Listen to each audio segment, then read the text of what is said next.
Ladies and gentlemen, we are live for what could potentially be the final NASCAR Chase for the Cup 2005 Busch Series race, as it is the custom schedule season race number 29 of 31, and it'll be taking place at the Lowe's Motor Speedway in Concord, North Carolina. Of course, Charlotte Motor Speedway, for those of you that are new NASCAR fans and did not know that Lowe's had the title sponsor of the racetrack and actually was the name of this racetrack in the 2000s. But we are here for the running of the Car Quest to Auto Parts 300 for this NASCAR Busch Series race. And yes, that's right, this could be the final one because Greg Biffle will have a shot to clinch the championship tonight.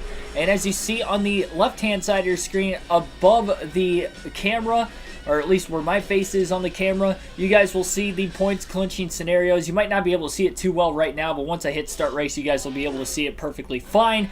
And the point scenario is pretty simple. Greg Biffle, if he wins this race and leads the most laps, Ron Hornaday has to finish 10th place or worse for Greg Biffle to clinch the championship tonight. If none of those things happen, then we will come back again on Friday night for the next Busch Series race, and that will be taking place at the, oh man, I can't remember the racetrack. Let me, let's see here. Where do we go next? I know the season finale is at California, and I can't remember. Chicagoland, I think. No, that's a Cup race. My bad. Cup Series, second to last race is Chicagoland. I cannot remember for the life of me what the Busch Series racetrack is. Las Vegas. It was a mile and a half. I just couldn't remember which one it was. So we will come back Friday night at Las Vegas for the Busch Series if we can't clinch the championship tonight. But if we do, Busch Series, sayonara. Cup Series, we'll bring it back tomorrow, and we'll see who is going to end up potentially clinching the championship there tomorrow night as well. Derek Booth, Tristan Heidenkamp, welcome to the stream. Magic number is 312 points. That is the amount of points Greg Biffle needs to be ahead of Hornaday tonight to clinch the title. Right now he comes in with a 256-point lead.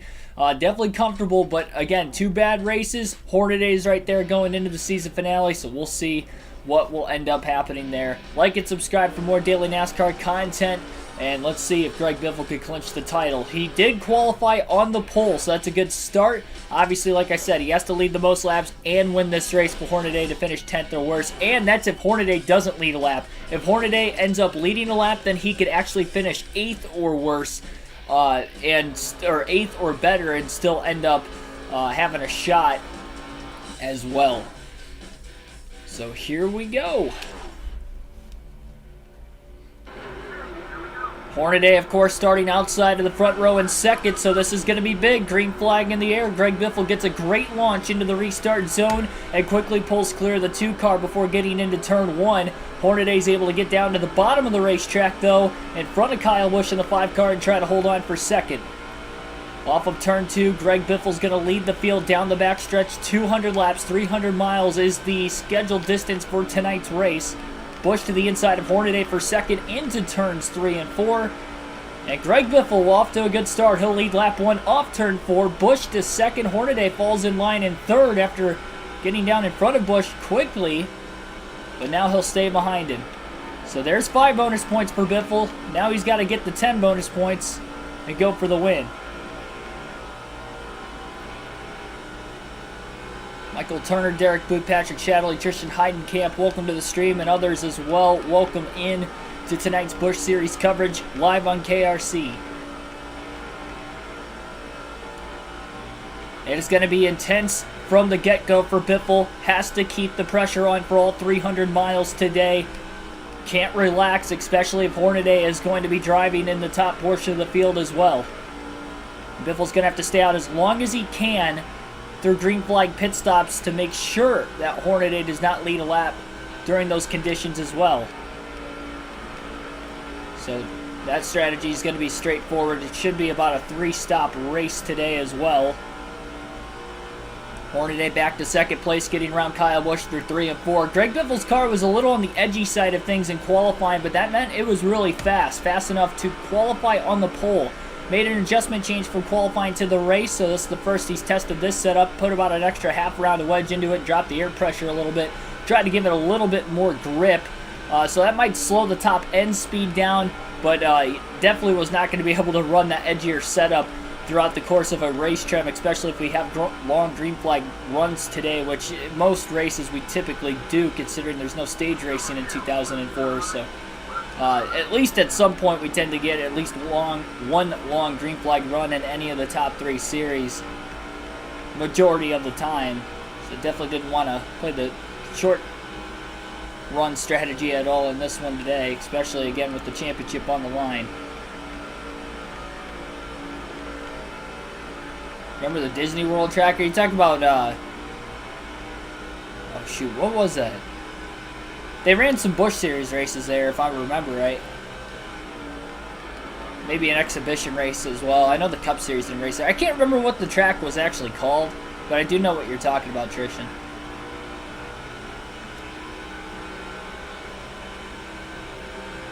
Kyle Busch back into second, by the way, that last lap, getting by Hornaday in third. The top 3 you see right now were the 3 that battled for most of the night at New Hampshire in last night's Busch Series race. Kyle Busch had gotten the win in that one after him and Biffle battled late. Biffle had a 2.8 second lead with about 9 laps to go, but was held up in lap traffic, and Busch was able to run him down and pass him with about 2 to go in the race and hold on to win. It was Busch's second win of the season. Biffle's still sitting at 17 wins on the year, but he'll be trying to go for 18 here today. It needs to if he wants to clinch the title. Obviously, the more positions back Biffle finishes, he could still clinch the title, but that would also mean that Hornaday would have to finish well outside the top 10 the further Biffle goes back in the running order, especially considering it's a 10-point increment between finishing first and second. So he would end up having to, in all reality, probably finish even more positions higher than Hornaday versus if he won. So again, bare minimum for Biffle tonight. If he wins and ends up leading the most laps, Hornaday has to finish 10th or worse for Biffle to win the title.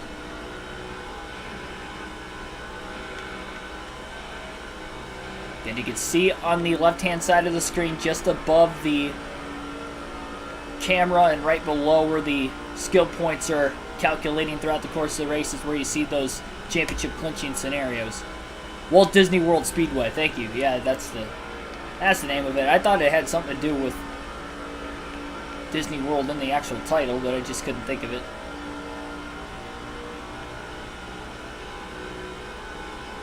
Biffle just ran his fastest lap of the race in the first 9 of a 30.633 with the clean air out in front of traffic. He's not pulling away, but the car's handling really well. Definitely handling better than what it was in qualifying. And he's definitely pushing. He's not saving anything. He needs to lead as many laps as possible, and he can't let Hornaday lead a lap. And Hornaday's within about a half a second of the lead, even though he does have one car between both himself and Greg Biffle, the race leader right now. Biffle needs to keep that pressure on, because you never know. If Busch gets around him, Hornaday could be right there to follow to get by the 60 as well.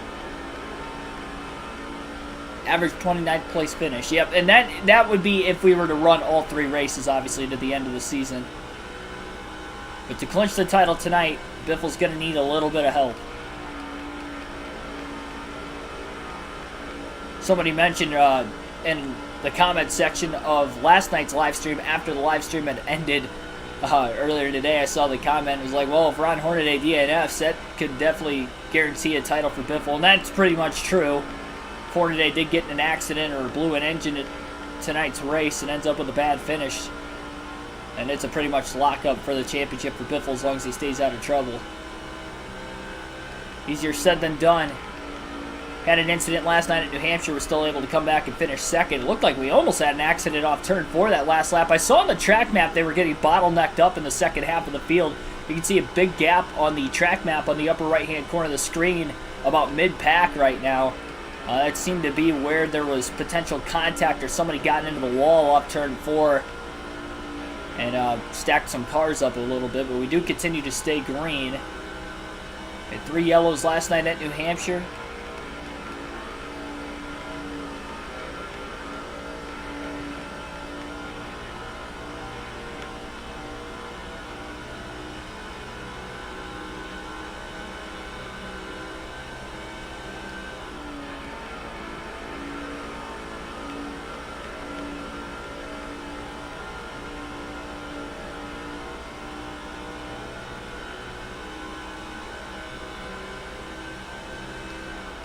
Number 2 just blew up.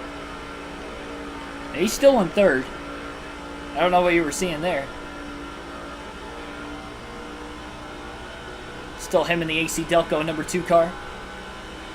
I'm excited for NASCAR 06. Again, make sure you vote in the community tab on the channel for any drivers who are in the various polls today for who you want me to race as in NASCAR. I almost said NASCAR Chase for the Cup 06. In NASCAR Total Team Control 2006. You have until the end of this live stream before today's polls lock up. And then that will set up the remaining polls for tomorrow for the Cup Series side of things. It'll be the 5 winners from yesterday's polls in one poll tomorrow. Then the 4 winners from today's polls. Also in another poll tomorrow. The top poll getter, I guess, or the top votes in each of those polls will be in one final poll that will be live streamed on the channel tomorrow during the race that we end up doing live commentary for, which would be the NASCAR 05 Cup race at California. And that will be a poll during the live stream itself, and then at the end of the live stream, the winner of that poll will end up being the driver I use in NASCAR 06. So you don't want to miss tomorrow night's stream, and again, don't want to miss your chance to vote both today and tomorrow in the community tab. You guys get to pick who I race as in NASCAR 06. There was one poll that was really close coming into this one. I think the top 3 in the polls were within like 8%.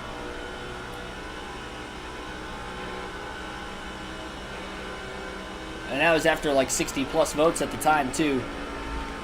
And thanks for everybody who voted yesterday. Multiple polls had, I think 3 of the 5 had over 100 votes. So you guys are definitely casting your votes and letting your voices be heard. Kind of a 3-car breakaway right now. And then 4th place not too far behind. I believe that's the 46 car of Ashton Lewis who's in 4th.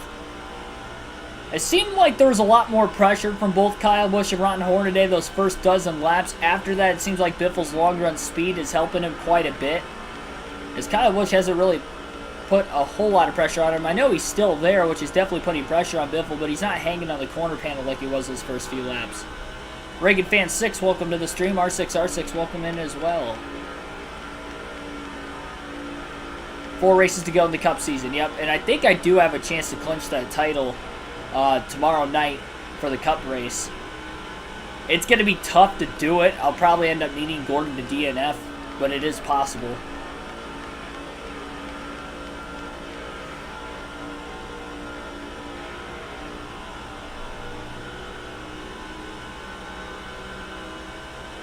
Really liked Hornaday in the Busch series. That AC Delco paint scheme was highly underrated.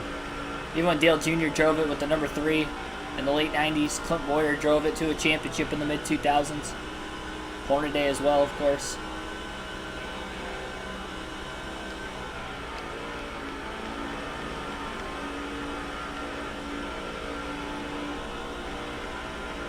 Personally, to me, I don't care what number it is. The Richard Childress Racing number font over the years is probably my favorite. They all just kind of have, just the way the number slid, it looks good with any number. Obviously the iconic number 3, but then, I mean, even in these Busch cars at the number 2, it looks pretty good. 21 looked good. Harvick's 29 car looked good. 31. I just like the way it's slanted. It's not too much, but for whatever reason, I always like the RCR number fonts. Go Ken Schrader, let's have a challenge for Keegan. Yeah, if I do end up having to race as, I guess, a back marker car potentially, which is definitely possible. That's why I had a couple of the voting polls with just drivers that ran mid-pack or back markers, so that way there was at least a chance going into tomorrow's voting polls that I could race as one of them. That would definitely make it very challenging. I don't know the grades for each driver. That's something I'll probably end up looking up tomorrow when I'm off. But I'm curious to see what they are, because we never had to deal with any of that. Racing as Greg Biffle in the Busch and the Cup Series. Of course, Biffle, Busch Series champ. Cup Series, he was in Roush Fenway equipment, so, you know, I had pretty good equipment, especially considering Fenway in the early to mid-2000s was really, really good. And then we also had Hendrick with Jimmy Johnson, and then we had Hendrick with Terry Labonte in NASCAR 04, and Biffle was a rookie, which made it a little tougher in NASCAR 04 as well. Thunder 2004, but I still didn't win the title though with either Labonte or Biffle in Thunder 04, unfortunately.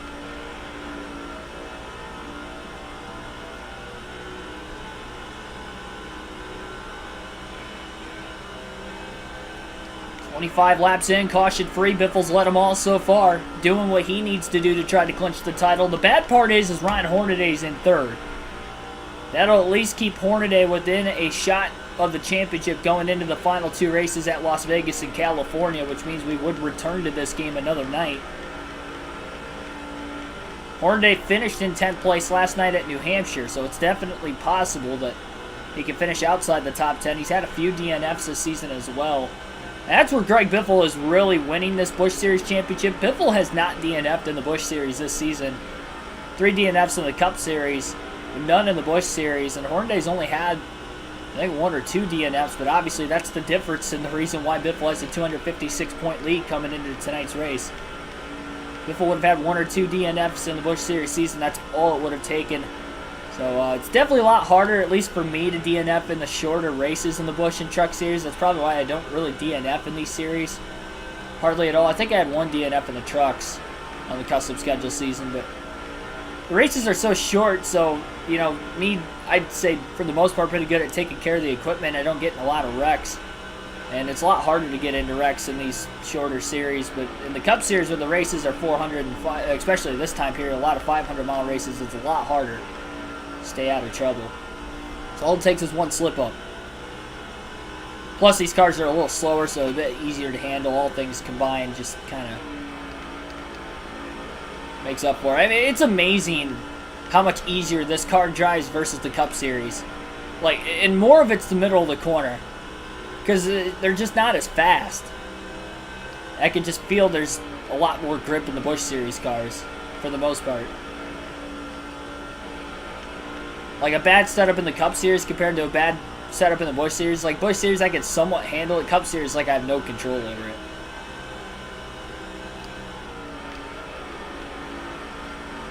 No DNFs in the truck custom schedule. Maybe it must have been the first season then. I could have swore I had 1 in the trucks at some point.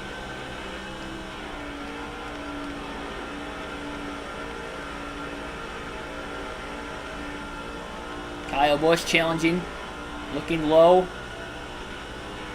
Biffle holds him off the exit of turn 4. Got a bit better drive off. Kind of ran that middle groove, so it helped him get a little bit more corner exit speed compared to Busch, who hugged the white line on the bottom.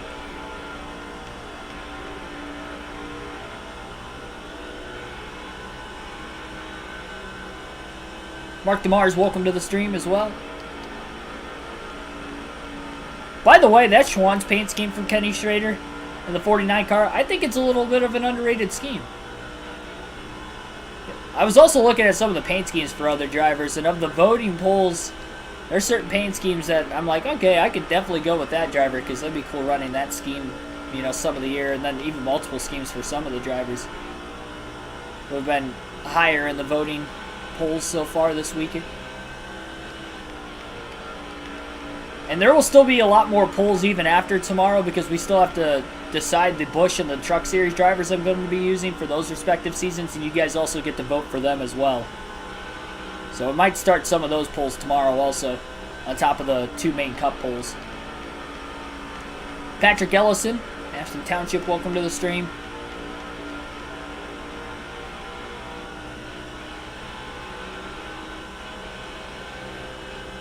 No DNFs in trucks. In this game, at least. Well, definitely explains why we clinched the title early there. By 1 or 2 races, if I remember correctly. Kyle Busch works back to the inside of Hornaday. Hornaday definitely challenged him. There's a new car at 4th place that has really looked to be one of the faster cars, if not the fastest car on the racetrack right now. That would be Bobby Hamilton Jr. in the 25 car in 4th, who has caught the top 3. Seemingly out of nowhere for the longest time, Ashton Lewis was in 4th place, and then I just kind of glanced up all of a sudden when I saw Busch and Hornaday side by side for 2nd that last lap, and The 25 car of Hamilton's right behind both of them. I didn't even see him get around Lewis a little bit ago. Ariel Diaz, welcome to the stream. Greetings from Brazil. Probably staying up a little late tonight to watch this, but appreciate it, man. What time is it? Local time for you, Ariel? Out of curiosity. I'd imagine you're probably a couple hours ahead of me, so it's probably like close to midnight for you if I had to guess. Midnight, 11 o'clock. That's late to me, at least. I'm in bed between 10 and 11 more often than not. That's why I don't like streaming too late. Like, 11 o'clock is like the top I will stream as far as late. Unless I'm doing live race commentary, and if the race goes long, you know, so be it. That's one thing. Or watching the Cup race in general, even if I wasn't commentating it, I would stay up to watch it. 8:27? Oh, that's Tristan. I was gonna say it's 8:27 here. There's no way it's 8:27 in Brazil.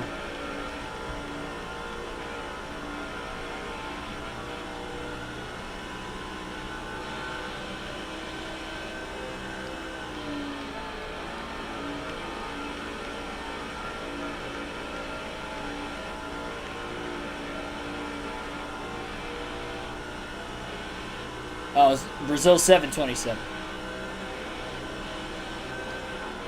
No, wait a minute. That doesn't make any sense either. How's it 7:27? Maybe it is more. No, that doesn't make any sense at all. There's no way. That means it's south of Mexico. Like, straight south. That doesn't make any sense to me. I don't know how the time zones are divided throughout, outside of North America at least, so I guess I could be wrong.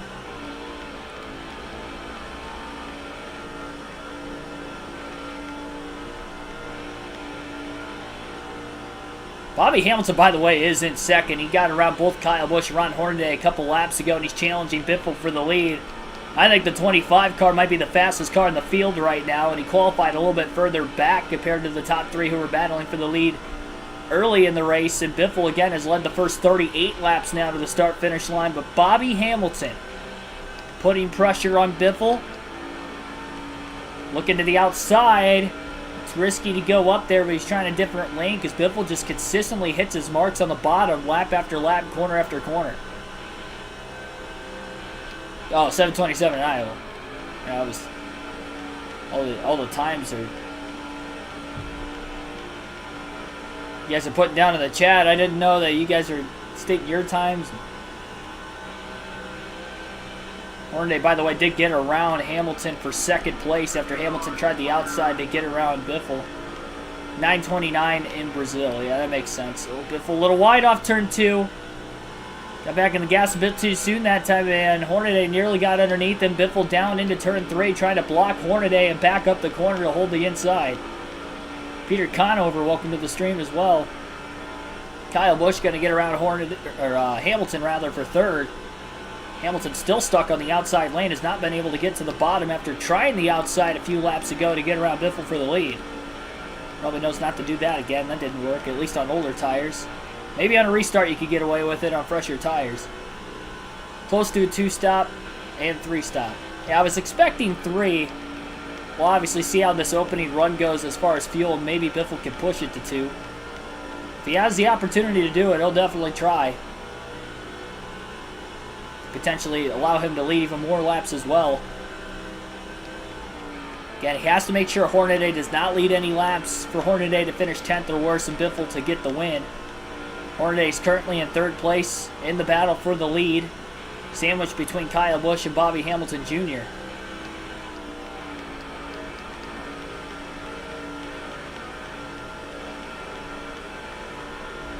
And Hornaday again for second under Busch. Beat him to the inside off turn 4. And as they run side by side, it's going to allow Biffle to pull away just a bit more. See, that's one thing, too, that comes with pit strategy if we do get any cautions in this race, is that Biffle wants to keep the lead as long as possible for laps led, so there's a good chance he's going to stay out during most of the cautions today, just to make sure Hornaday doesn't lead in case he pits, and Hornaday may end up getting there, but Right now, Biffle running his own race until otherwise. Caution throws him off strategy, so be it. I'll stop on lap 950. Yeah, the classic Coca-Cola 1400 at Charlotte Motor Speedway.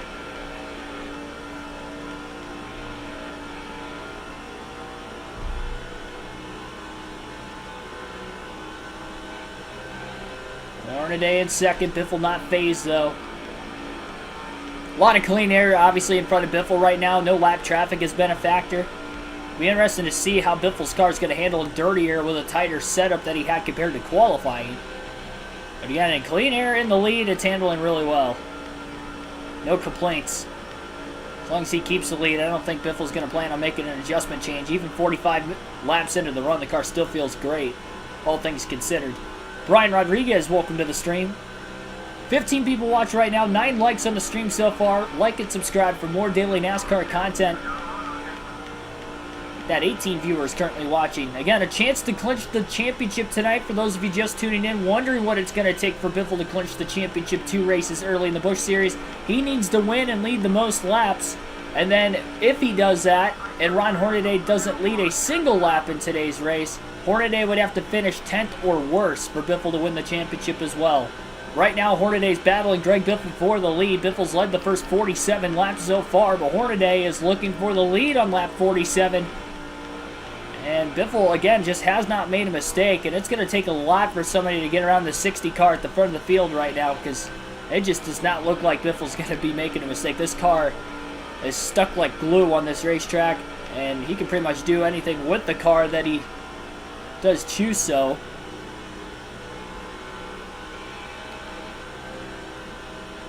Remember, this is a very worn out surface. It was the next season where Charlotte Motor Speedway was repaved. Again, at this time, Lowe's Motor Speedway.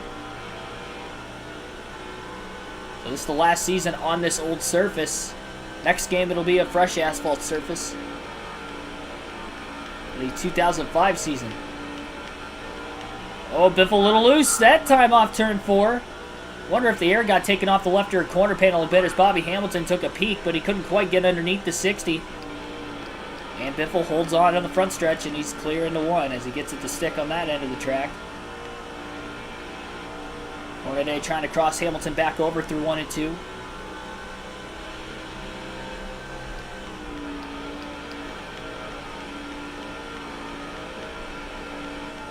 Results prove. Yeah, I mean, I kind of figured.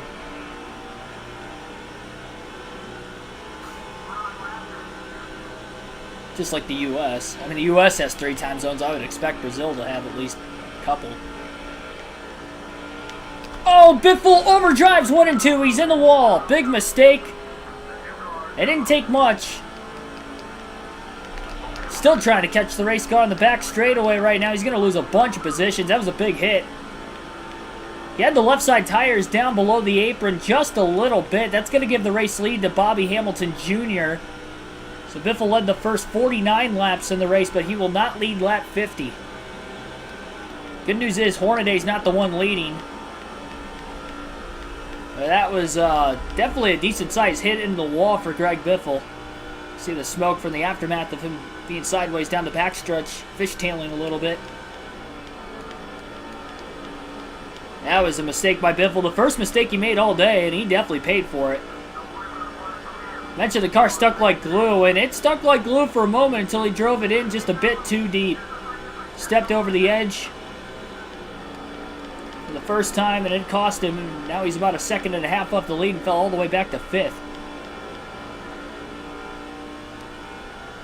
He pancaked the right side of that race car pretty good off turn 4 as well. Back in traffic right behind Ashton Lewis. Looks like Hamilton pulling away from Hornaday. It looked like Hamilton had the fastest car in the field, working his way up to second multiple times before finally taking the lead, and he may run away with it. At least for now, we're going to be getting close to our first pit stops of the race.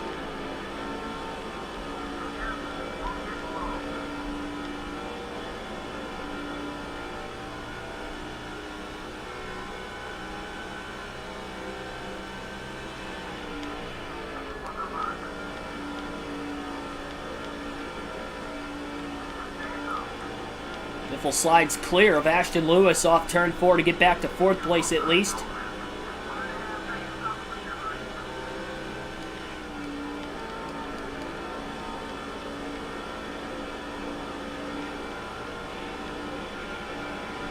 Really, Larry, Rally Ernie's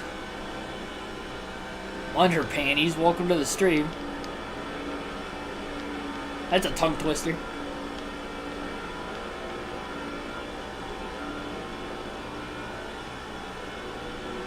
Going to Kansas this weekend.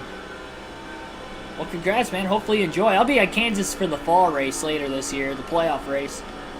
I'll be doing the live commentary for the spring race this weekend. Both the truck race on Saturday night and the cup race on Sunday.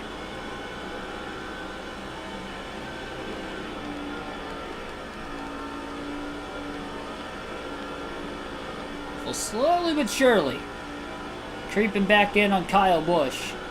It's like a lap car right in front of Bobby Hamilton going into, well, maybe not quite going into turn 1.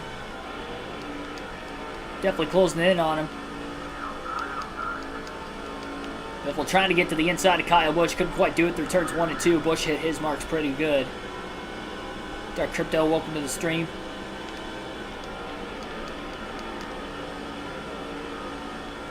Oh, somebody's just blowing an engine. I think it was the lap car that was running right in front of the leaders. Just blew an engine on the inside of the racetrack, rather. And that would be Ray Westbury in the 121 car at lap 57. So Westbury has blown an engine. Hopefully he can make it back to pit road unscathed.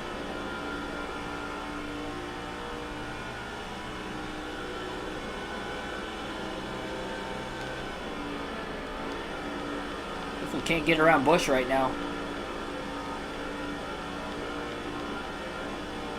Kyle Busch trying to win at the Lowe's Motor Speedway in the Lowe's paint scheme. Jimmy Johnson had a lot of success in the 2000s at this track, and with the Lowe's sponsor on the car, let's see if Busch can win a Busch Series race. See, that would be coincidental. Okay, if Kyle Busch wins this race tonight, it would be a Busch winning a Busch race in the Lowe's car at Lowe's Motor Speedway. If that doesn't spark Illuminati, I don't know what will. I mean, I think that just makes Kyle Busch the favorite. I can't believe I didn't think about that until just now. Kyle Busch is the odds-on favorite for this one. Caution for the first time today, and Hornaday was on pit road. Did he make it into the pits before the caution came out at lap 59? Oh, man, big hit for Billy Parker. Oh, man, he almost got T-boned by Hermie Sadler in the 0-2. Parker in the 66 drilled, I believe, Westbury, who had blown an engine and was just on his way to pit road off turn 4, but Parker was trying to pit as well. So we have a caution for the first time today. Greg Biffle is going to pit, as will the rest of the field. Hornaday had pit before the caution came out. If he didn't make it to pit road, he's going to get penalized and have to restart at the back of the field. But if he was on pit road, he may end up actually restarting as the leader. 4 tires and fuel for Greg Biffle. No adjustments during the first stop of the day after our first yellow at lap 59. That was a big hit, by the way, for Parker to the back of Westbury, who is likely done for the day. Parker's still in the race, it looks like, as he's on pit road right now trying to repair damage to the front of his race car. It's like Kyle Busch winning the Kansas race last year with the Bushy McBush race. Oh, man, contact on pit road. Biffle coming out of his box ran into the side of Dale Earnhardt Jr., who seemed to have a fast stop because he was nowhere in sight going into that stop, and he ends up actually winning the race off pit road. And Dale Jr. will restart as the lead. I think Hornaday ended up getting penalized, as he might not have hit the commitment line when the caution came out. So big playoff and not playoff, but huge championship implications. Forgot there's no playoffs in this game for the Busch Series. But yeah, huge championship implications. Hornaday's going to have to restart at the rear of the field. And this is the opportunity now for Greg Biffle. That's what he needed. He needed help. Hornaday's got a top 5 race car today. We'll see if he can get through the traffic. He's got a little over 135 laps to go, so he definitely has plenty of time to do so. But now he's back in traffic, obviously, and we saw it get pretty hairy back there, at least according to the track map at the start of the race, when everybody was double wide. Single file restart this time, and Junior leads for the first time today, looking for his 4th Busch Series win of the season.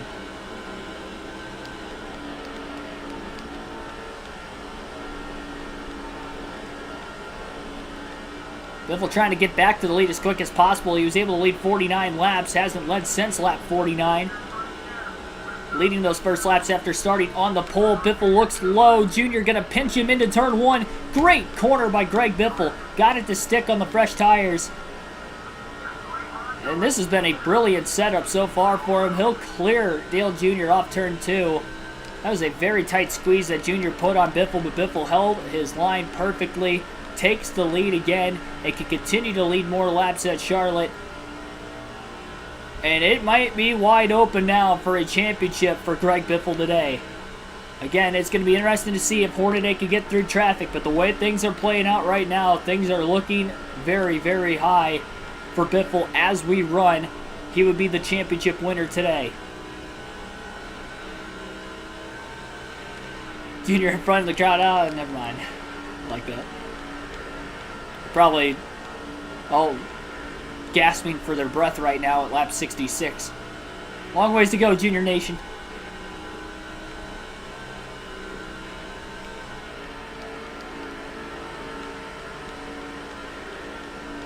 Yeah, if Biffle wins and leads the most laps, 10th or worse, will give give Biffle the championship 2 races early.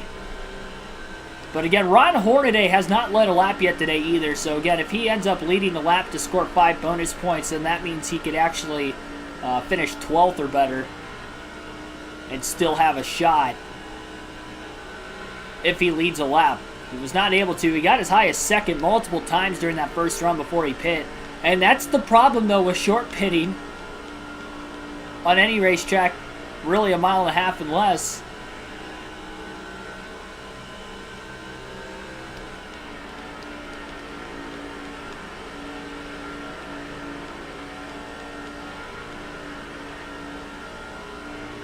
Get stiff for the Biff, yep.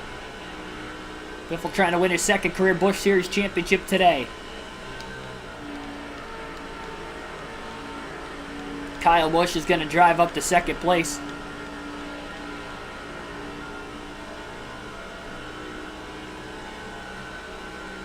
You know, I'm not going to lie. If Biffle doesn't win this race, I hope Kyle Busch goes back-to-back just for the lone sake that I want him to win the Busch race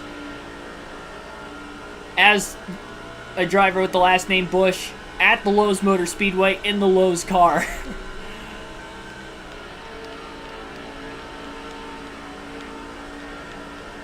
Alexis Ruiz, welcome to the stream. Santiago Kid, welcome as well. Place Jimmy Johnson in. Johnson's not in this race. This is the Busch Series. Johnson will be in the Cup race tomorrow night when we run at California. On our next race of the Cup Series season.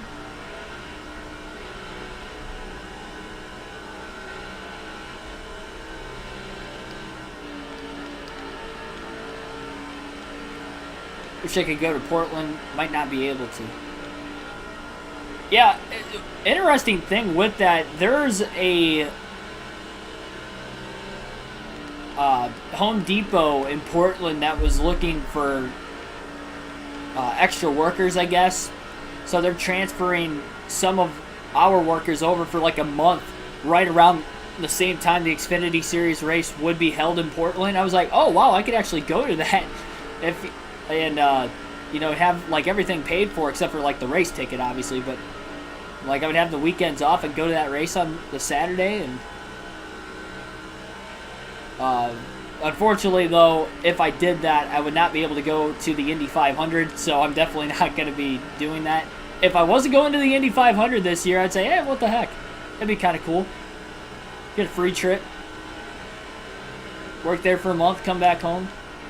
Everything paid for where I stay and everything.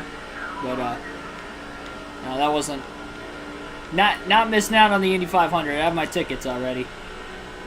I'm also going to Gateway that same weekend that the Xfinity Series is racing in Portland, so both of those races I wouldn't have been able to go to, so that was going to be a pass for me. But if I wasn't, I would definitely consider it.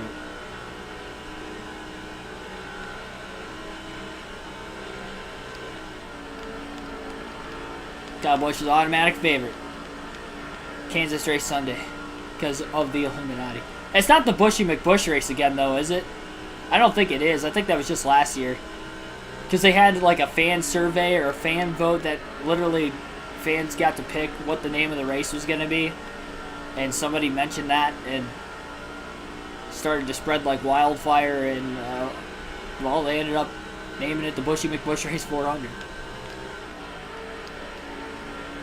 And Kyle Busch won. Wasn't it on his birthday, too? I think it was his birthday also. I could be wrong on that. You'll have to correct me if I'm wrong, but I think it was his birthday when he won the race, too.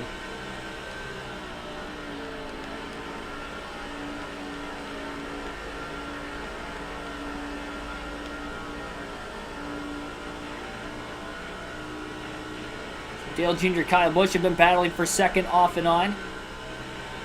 Just tuning in for the first time, we had a caution at lap 59. Ryan Hornaday, the other championship competitor that has to finish 10th or worse tonight if Biffle wins and leads the most laps, is no longer in the top 10. He was as high as second. Pit from second place, was one of the first cars to hit pit road, but we had a caution before he made it into the pits. Crossed the commitment line after the yellow, therefore ended up having to restart back in the pack, virtue of a penalty. So Hornaday is on the comeback, trying to get back inside the top 10 to keep his championship hopes alive as of right now. And I saw some smoke a couple laps ago on the front stretch, kind of like we saw at the start of the race, happen again with the restart. That might have stacked Hornaday back even further now. But again, we stayed green with that one, just like we did very early in the going. Yeah, it was on his birthday. Yeah, that's what I thought. I forgot about that.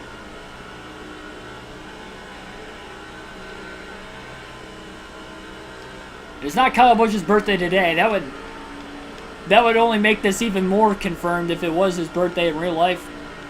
It is not. It's his birthday month, though. Furfur Express, welcome to the stream.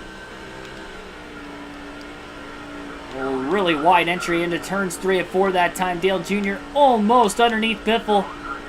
Biffle crowds him quite a bit in the middle of the corner. Jr. actually clipped the apron and hangs on to his race car. Biffle did that earlier, and Biffle ended up in the wall off turn 4 when he did it.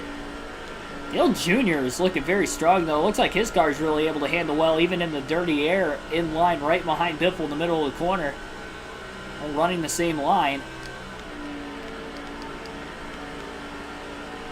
Advent Health 400. Yeah, I didn't think it was going to be the Bushy McBush race. I think that was just a one-off thing last year. I think they had to retire it after Busch won. Like, yeah, well, this is never going to happen again, so we need to just hang it up. One and done. That, especially on his birthday, too. That day will forever go down in infamy and hilarity.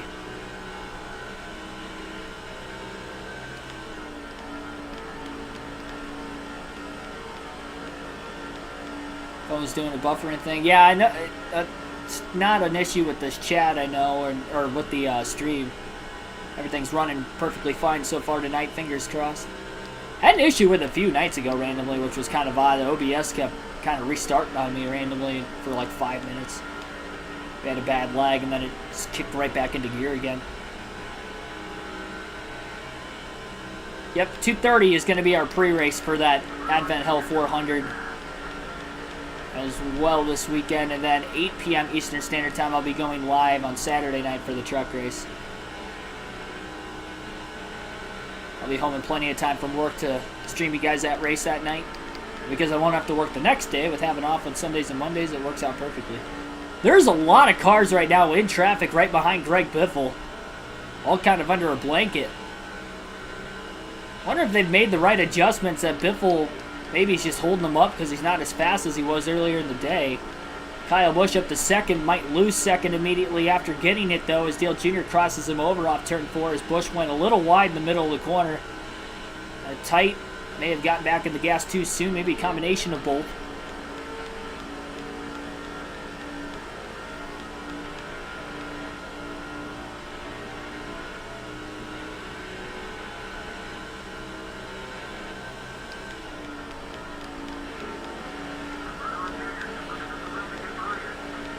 Oh yeah, that's right. Happy birthday, Billy.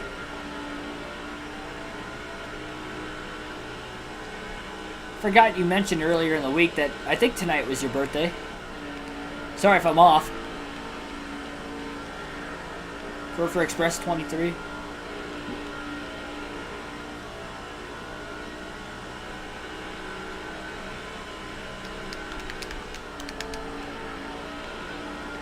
What a day. We could clinch the championship on Billy Kramer's birthday today.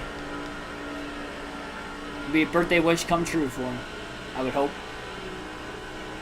And that's the only thing he ever wanted for his birthday. It was his whole life, even though he's only known me for however long he's known me for now.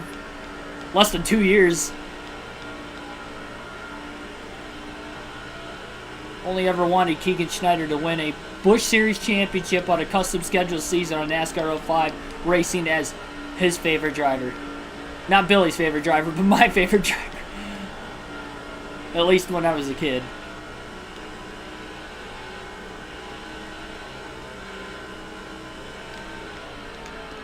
Biffle gonna go wide into turn 1. Kyle Busch gonna get to the inside. Busch looking for his first lead in the race. Busch Series, Kyle Busch, Lowe's Motor Speedway, Lowe's sponsor, going for the lead into 3. Busch has it. Biffle slides in line between Kyle Busch and Kenny Wallace off turn 4. Biffle gonna get the crossover on Kyle on the front stretch potentially. Busch trying to hold him tight. Kyle did lead his first lap of the race. He's battling for the 3rd place spot in the standings. And Biffle completes the pass on Busch through turn 2, but at least Kyle got 1 lap let in today. And he's battling Hamilton for 3rd in points, and those two are actually both really fast today. And Hamilton, if he can get through traffic, looked like he had one of the faster cars on the field early, but he lost a lot of spots on pit road. That caution happening at lap 59 right in the middle of green flag pit stops. And everybody who didn't pit before the caution had to pit during the yellow. Pretty much guaranteeing that this is going to be a 3-stop race today with that caution coming out when it did. We went back to green flag racing at lap 62, for those of you wondering. So these guys could still go quite a ways yet. Today's Tim Flock's birthday. Oh, that's interesting. Here's a trivia stat for you all. We will have a trivia question coming up in about 11 laps on the channel, so you won't want to go anywhere. Don't want to miss your chance to play in that.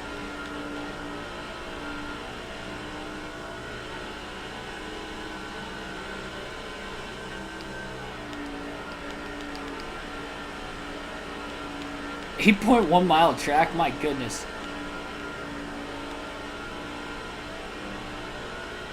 Three laps. You're already over a marathon long. Run a marathon in less than 3 laps around that track. Kyle Busch back to 2nd, battling for the lead again. Few Cup Series regulars at the front of the field right now. You have Kevin Harvick, Dale Jr., Greg Biffle, all in the top 4. Of course, Biffle running the full Busch Series season because we're racing as him, so he's going for the championship. We won the championship with Harvick in the real Busch Series season in 04, at least ran the normal schedule, excluding a couple fantasy tracks mixed in for the tracks that are not licensed in this game, like when they raced at Memphis and Nashville, some other tracks in 04 that I don't think they were at Pocono yet at that time. I think only the Cup Series is at Pocono in the 2000s. I always found that odd. Some tracks were only ran in the Cup Series. I could see why Indy was for the longest time until the Xfinity Series went there in the early to mid 2010s. Especially with the short track race at IRP for the Busch and the Truck Series that same weekend. I always thought that worked out pretty well.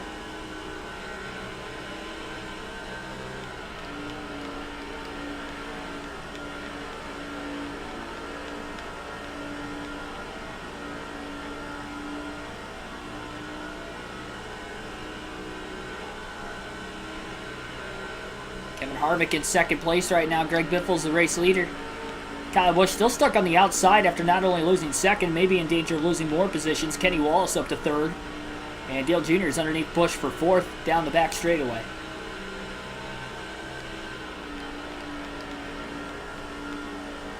No sign of Hornaday. He's definitely not in the top 7, who are pretty much all within about a second to a second and a half of the race lead. Jam-packed together, 94 laps in.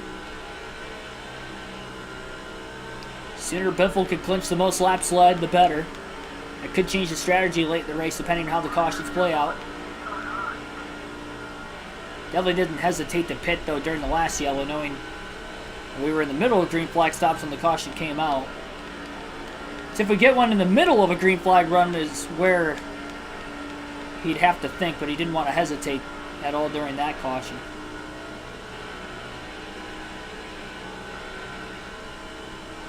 Remember, Kevin Harvick is Ron Hornaday's teammate, so you wonder if Harvick is going to race the heck out of Biffle to...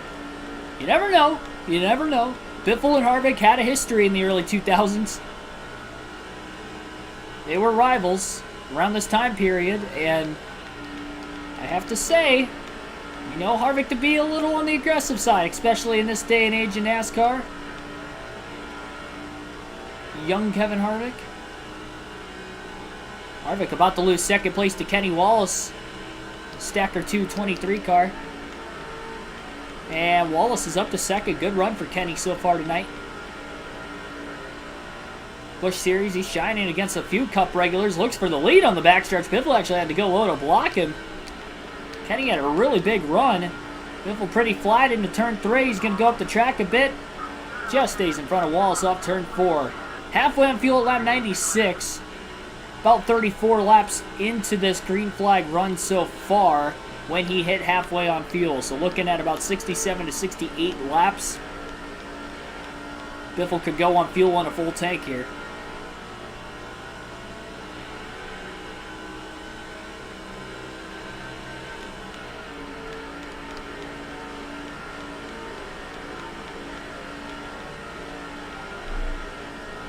Loose off turn 4 for Biffle. Didn't have one other time earlier in the race during the first run. It was a lot later in the run, very close to when that caution came out. And he was back in traffic when it happened too.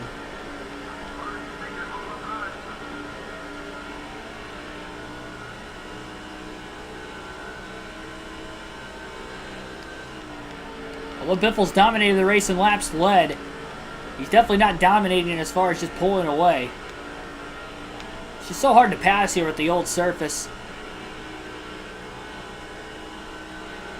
Cars are moving around quite a bit, especially with the low downforce. These Gen 4 cars.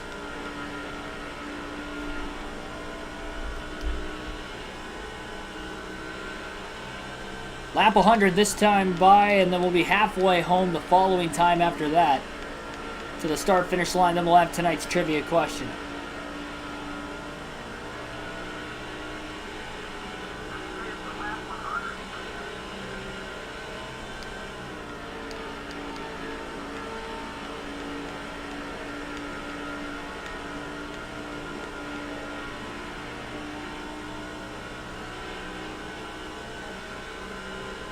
They were about to get into lap traffic during that last and opening green flag run of the race.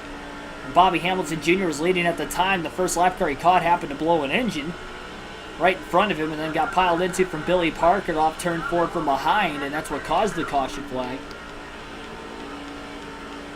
Halfway home tonight, 100 laps down, 100 laps to go. Tonight's trivia question is, because Greg Biffle has a chance to clinch the championship tonight before the final race of the season, who is the last driver in NASCAR Busch/Xfinity Series history to clinch the championship before the final race of the year?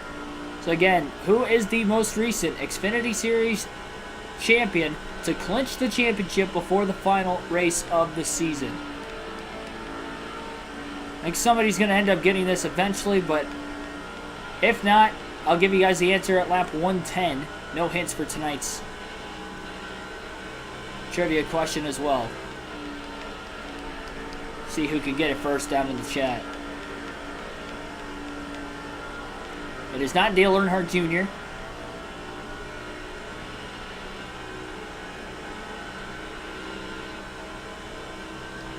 Not Tyler Reddick.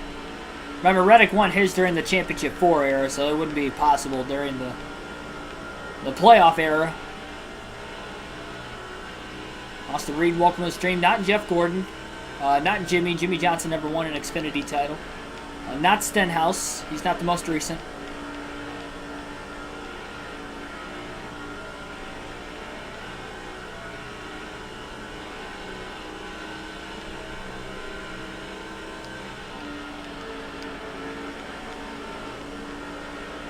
Derek Booth got it. Chase Elliott is the answer to tonight's trivia question. Chase Elliott is the last driver to clinch the championship before the final race of the season in the Xfinity Series. It was Elliott's only Xfinity Series championship back in 2014 in his rookie season full-time in the Xfinity Series. Barely clinched the championship in Phoenix. I think he had to win that race, and he ended up winning it for him to even have a shot to clinch the title a race early, and he shined that night. So Chase Elliott, most recent driver to win. Derek said 2015. I think it was 2014 because he was I'm pretty sure it was his rookie season when he won the title. I could be wrong on that, but he raced in the Cup Series in 2016 full-time, so that's why I was thinking it was 2014.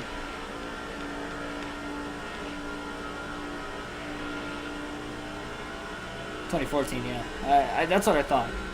So he didn't win the title the second year.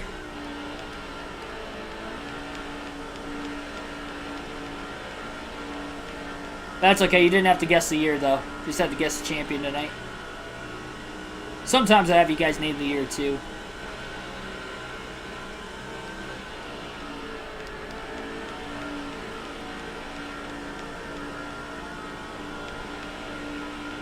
I figured somebody was going to get that one today. Just because it wasn't all that long ago, and it's current driver, of course, current champion in the Cup Series as well. Joshua Rumsey's picking Kyle Busch to win this weekend. Welcome to the stream, by the way.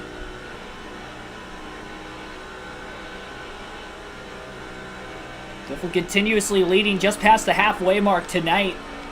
I think he has a shot to clinch the most laps led before we get to that second set of pit stops in this race. Everybody pitted during the lap 59 caution, unless those drivers who pitted before the yellow came out. Obviously, they might not be able to go as far. It looked like we nearly had an accident in turn 4 in that last lap. Some smoke off the exit of the corner, but needless to say, we stay green. Nearing our longest green flag run of the race.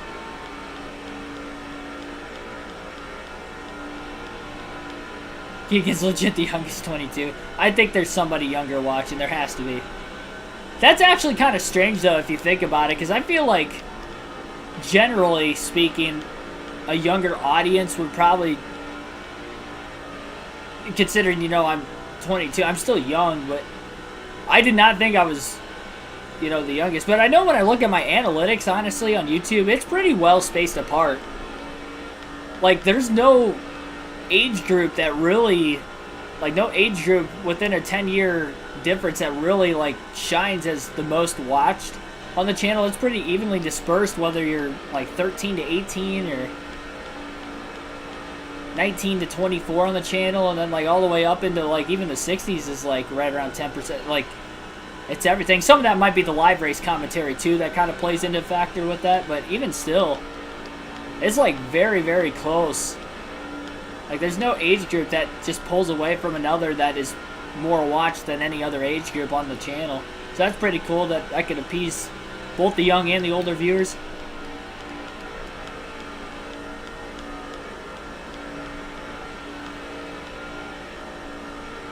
I think that's what helps, though, too.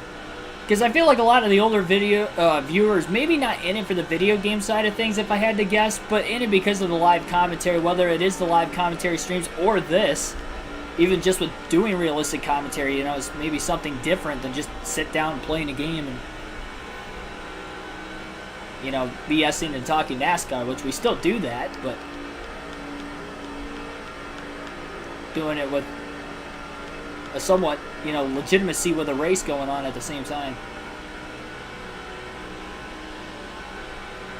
I do know I do have subscribers that are much younger than the age of 22. I don't know if any of them are watching right now, but I do know that offhand of a few.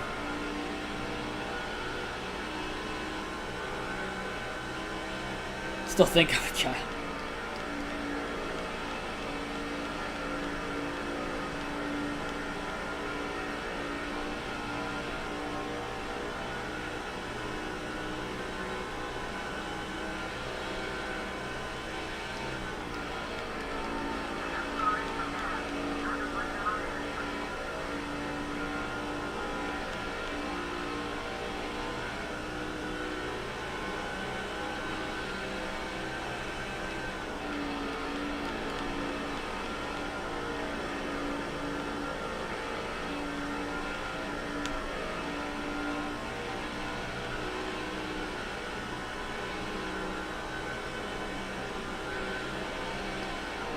Keegan deserves an Emmy.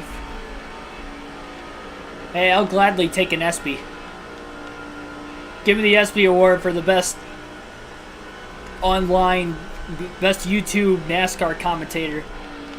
If that is ever an award, which it will never be an award down the road. But if it is, on the off chance, I'll gladly take it. I don't really know of anybody else that does it offhand, though. Not only for this side of things, but even with the real races on the weekend. I'm sure there's people out there that maybe try to do it, or that, you know, stream something of a commentary of the race, but I don't think anybody does play-by-play with it. Which is cool, man. That sets me apart. I think that's why we do pull in a large amount of viewers, because people want to know not only what's going on with the race in great detail, but if there's good commentary to go with that, it's got to keep them hooked, because it feels like they're listening to the real thing. Which is what I try to do, and that's what I try to do with this, and I try to make it as authentic as possible. Try to give you guys a real race experience.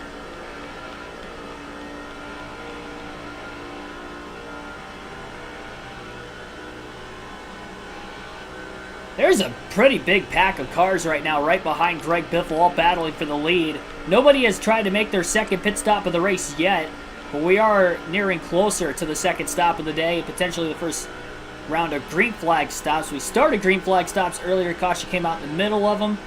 We'll see if we cycle all the way through this time. Biffle, of course, did not have to make a green flag stop last time.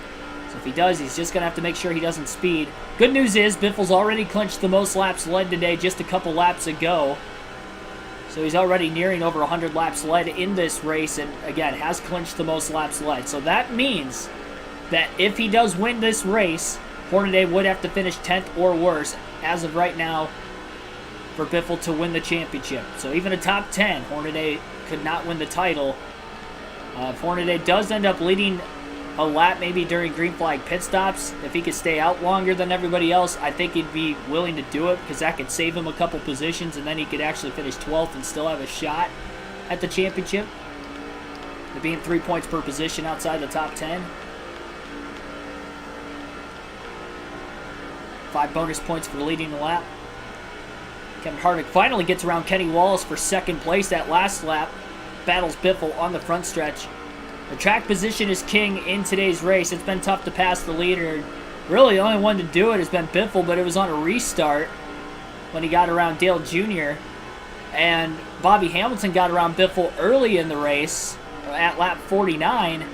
But the only reason he did is because Biffle just flat out overdrove turns 3 and 4, and he had his left side tires on the apron, bobbled a bit, and got in the wall for still the only time he's gotten into the wall today. And Biffle hit it hard enough that... Sorry, that was off the exit of turn 2, not turn 4, but regardless of the fact, it was hard enough that he actually fell back to 5th, about a second and a half off the lead.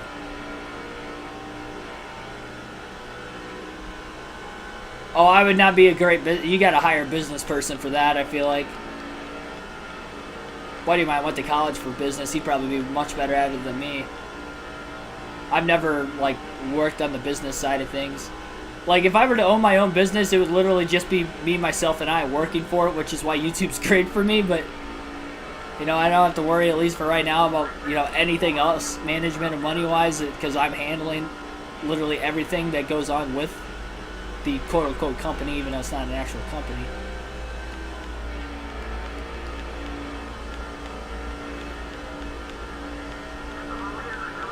Yeah, I hear you, though. You're doing that in excitement.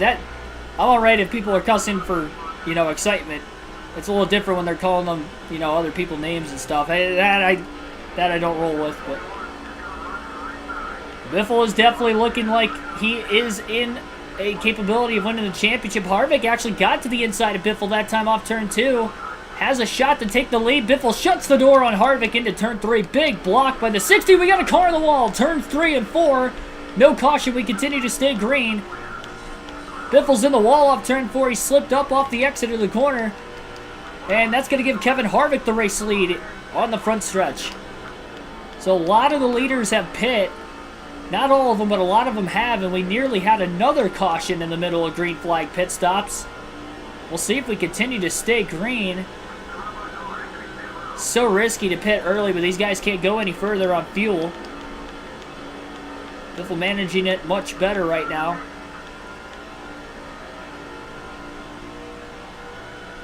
I don't think Biffle's within a window to be able to make this race on just one more stop.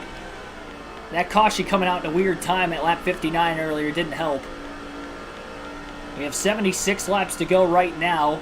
Harvick just pit from the lead.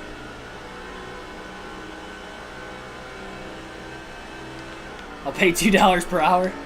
That's not even legal. I don't think there's a state where that's legal.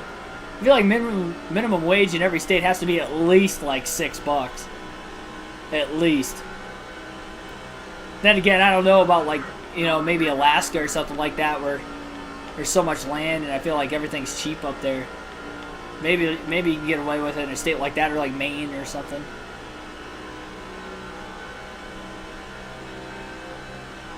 I went to get a nice coffee on my way to work yesterday morning at McDonald's near my work. They're starting at $15.50 an hour, and it's not even like inner city.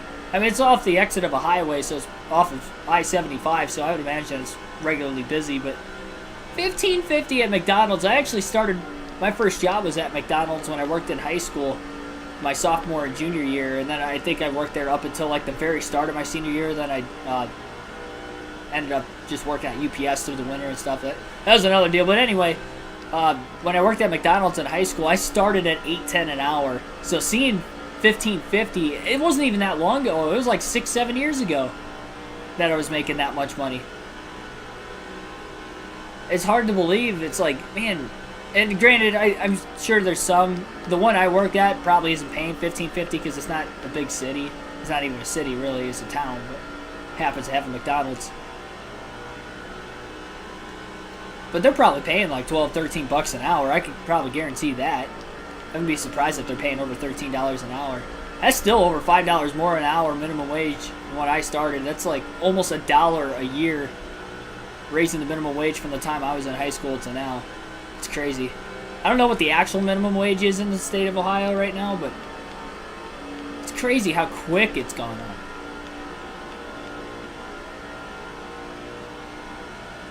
Still get a good deal on a large iced coffee, though. $2. That price hasn't changed since I started drinking those things. No, very rarely I do drink them, but it's been like that for at least a few years. Greg Biffle's going to pit this time by. We have hit lap 130. So Biffle will pit this time. He does have a 1-lap lead on the field. Trying to stay out as long as possible in case we get another caution, but it doesn't look like we're going to get one. So Biffle will pit. We'll have 70 laps to go after he pits. I don't think he is going to be able to make it on field to the end of the race. And here comes the Biff. 4 tires and fuel, doesn't want to speed and does not. Gets down with ease. Now we'll see what the 60 team can do on pit road. Hopefully no mistakes, because again, he does have to win if Hornaday ends up finishing right around 10th place. Hornaday on the comeback. Now I want a Filet-O-Fish. Thanks a lot, Keegan. I haven't had any food from McDonald's in a while, but I go there for iced coffees. Because they're only $2. It's cheap. For a large, that gets me going in the morning if I'm ever dragging because of a late night stream or something the night before. Terry Road, welcome to the stream. Left 20 minutes ago and you lapped the entire field. That's because we were in the middle of green flag pit stops. That was the last car that had to pit. Dale Jr. is going to cycle as the race leader following green flag pit stops. 70 laps to go. Biffle lost a lot of time. It was a clean stop, but because he stayed out so much longer than everybody else, he's going to actually fall back to about 7th place. So he's got some work to do now. He's a few seconds off the race lead. But this is definitely a surface where staying out that much longer really did matter. And we'll see what Greg Biffle can do going forward. Diego Morales, welcome to the stream as well.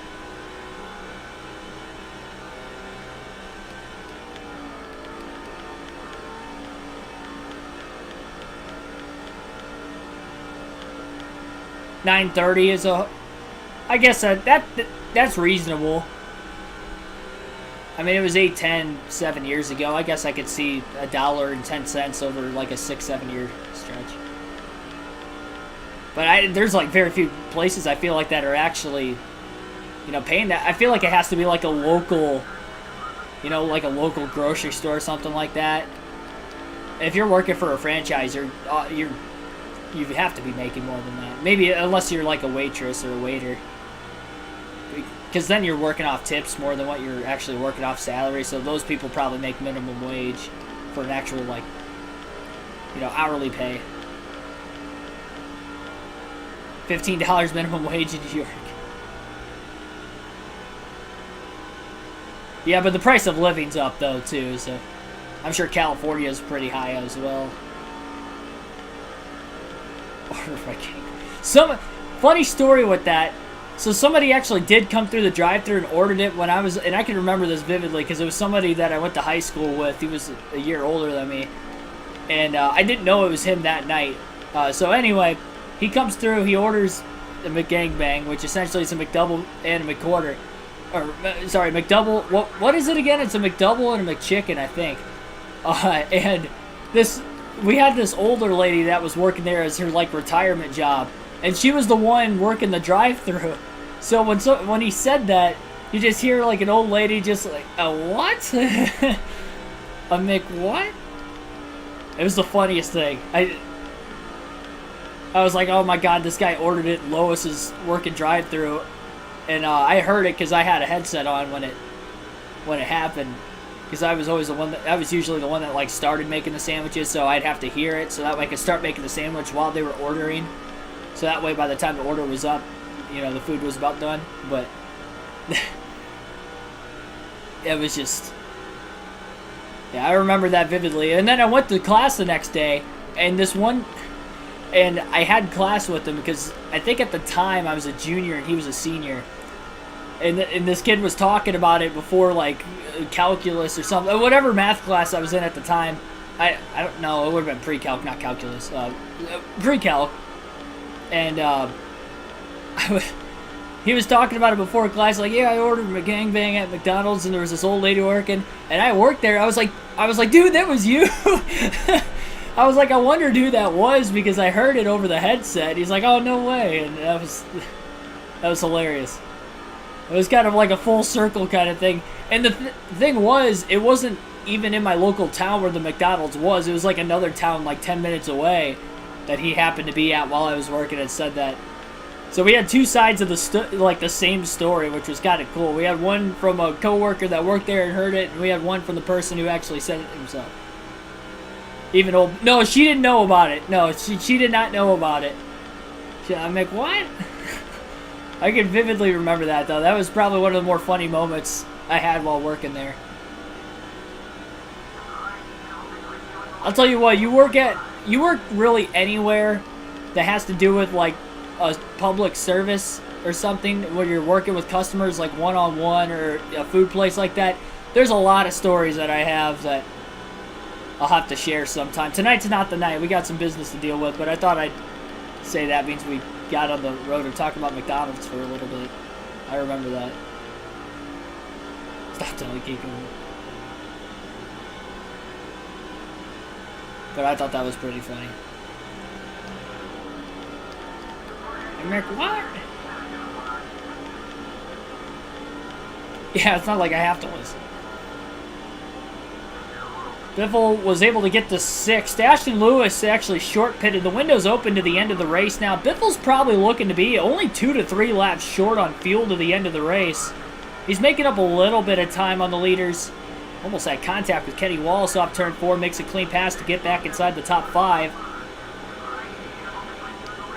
Dale Jr.'s leading now. He's just about ready to get into lap traffic if he hasn't already off turn 2, and I think he is in lap traffic. 61 laps to the championship. That's if Biffle could get back to the lead, of course. Now, if he finishes 5th, then we're looking at Hornaday likely having to finish probably around like 18th, 19th at the end of the race. We don't know what strategy he is on. He could be good on field to the end if he just pitted, but if he did, then he's a lap down. So if we get our second caution of the race, that could hurt him.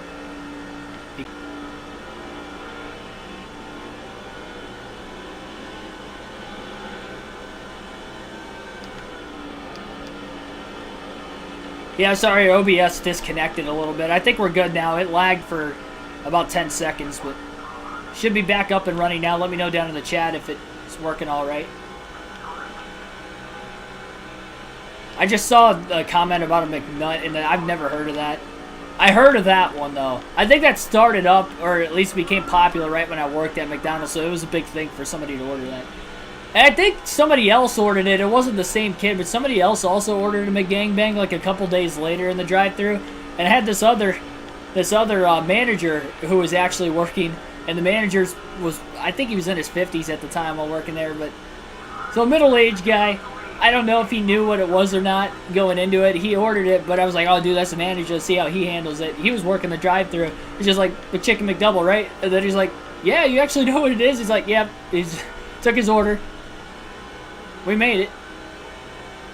He was cool with it. He's a big baseball fan. He was a big Cleveland baseball guy. I was always talking baseball with him. He was pretty cool.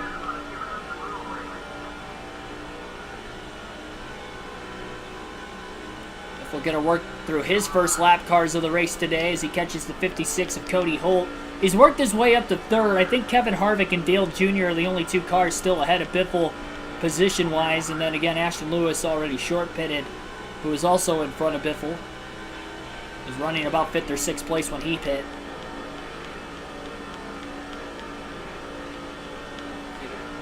Lag, but it's good though. Yeah, OBS just kind of like turns off and then turns back on randomly. Well, not turns off, but just disconnects from the internet for some reason. I'm glad it didn't do it repetitively like it did the other night for like 10 minutes. That kind of stunk. But quick 5 to 10 seconds. If it happens every now and then, so be it. Not really anything I can fix.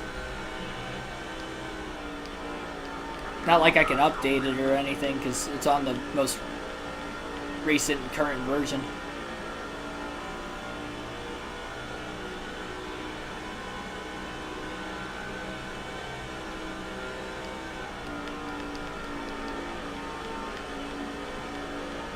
It's not an actual menu item. Like, you can't, they're not going to have, like, on the menu, it's not going to say McGangbang because it is not, you know, politically correct. So, yeah, you couldn't do that, especially if you're a gigantic corporate company like that, but it just wouldn't be a good look. But anyway, it'd be funny, but you can see how it wouldn't attract to maybe some people would probably get offended by it, so you couldn't do that. It's like a secret menu item or something. I don't even know where people come up with this stuff. But somebody comes up with it, and then they try to play it off like it's a real thing, and it's not a real thing. But then people learn about it via internet. So, you know, the word will spread around eventually, and the people that work at McDonald's, if enough people go through the drive-thru ordering it, it's going to stick in their head. They're going to know what it is. But they don't ring it up like it's that, like it's its own sandwich. Like, I think he literally just rang it up as a McDouble and a McChicken that the guy ordered, so, which is all it is.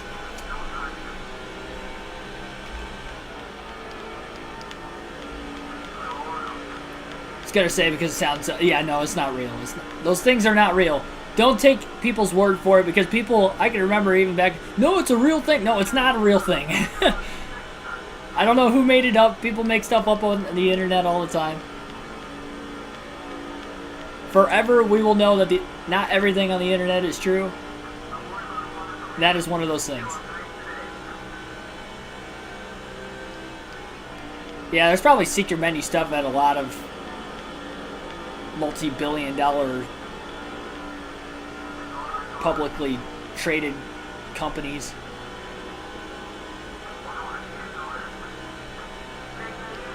"49 laps to go tonight at Charlotte.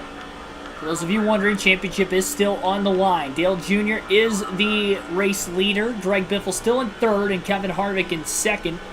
Biffle's about 4 seconds off the lead following the green flag pit stops about 22 laps ago. He's slowly but surely catching up as he seems to be getting through lap traffic a bit better than Dale Jr. and Kevin Harvick. And maybe Jr. and Harvick could be battling for the lead with one another. That could also allow Greg Biffle to close in quicker. Jared Holmes in the 108 car running identical line right now as Biffle. See if Biffle can get around him eventually. Looks to the inside of Holmes on the back straightaway. Should get there into turn 3 as he's underneath him. Still sitting at just the one caution today, and it was almost 100 laps ago at lap 59. Biffle has already clinched the most laps led. So again, if he wins, then that means Ron Hornaday would have to finish 10th or worse for Biffle to win the championship 2 races early tonight.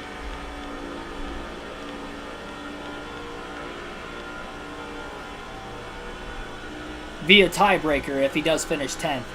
Biffle has the most wins on the season. Hornaday can't catch him in that wins column. Hornaday has 1 win. Biffle was 17.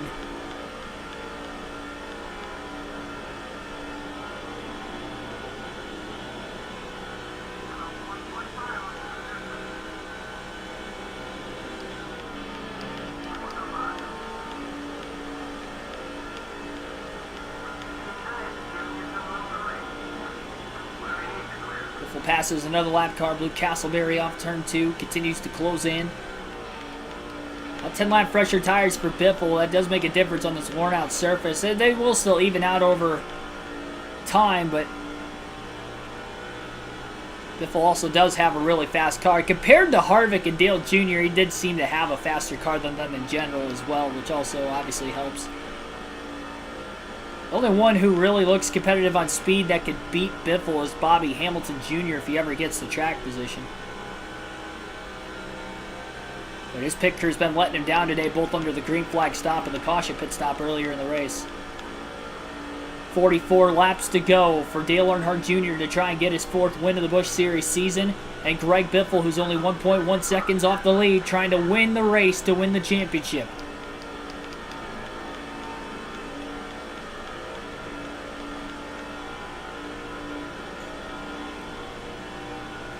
Well, just remember that I am racing as a Cup Series regular in the Busch Series full-time, and not all the other Cup drivers are running every race, so that's a large part of the reason why we're not only winning the championship, but also looking to clinch a couple races early. It's a little easier than the Cup Series, and I'm in Roush equipment, so as far as like the, overall in the rating, we're going to have a lot of speed.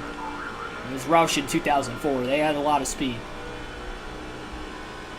Biffle, of course, already a proven Busch Series driver at the time, having a championship in the early 2000s, and we're trying to get him a 2nd one tonight.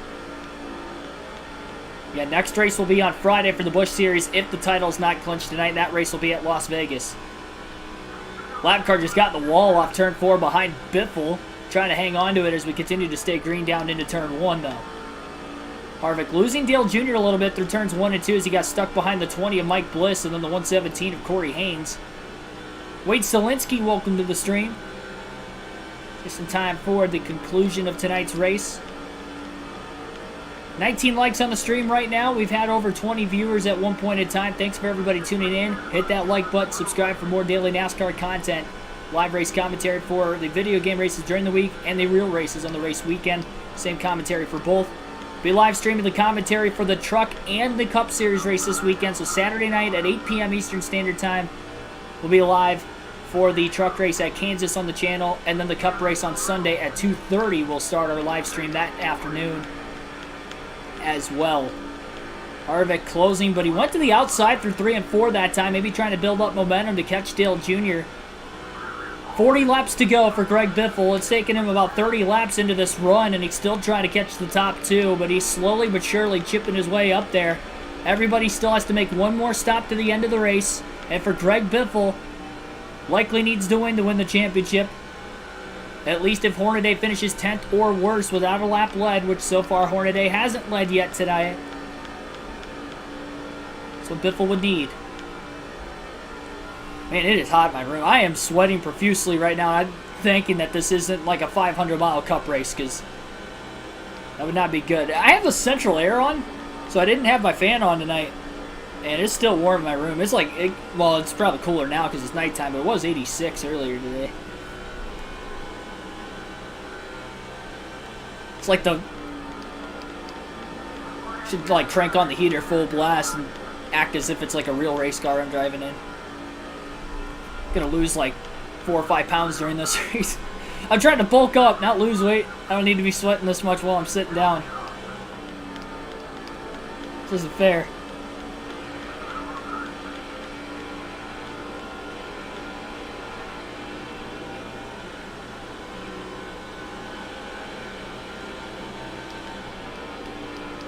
Agree with you wholeheartedly there, Terry.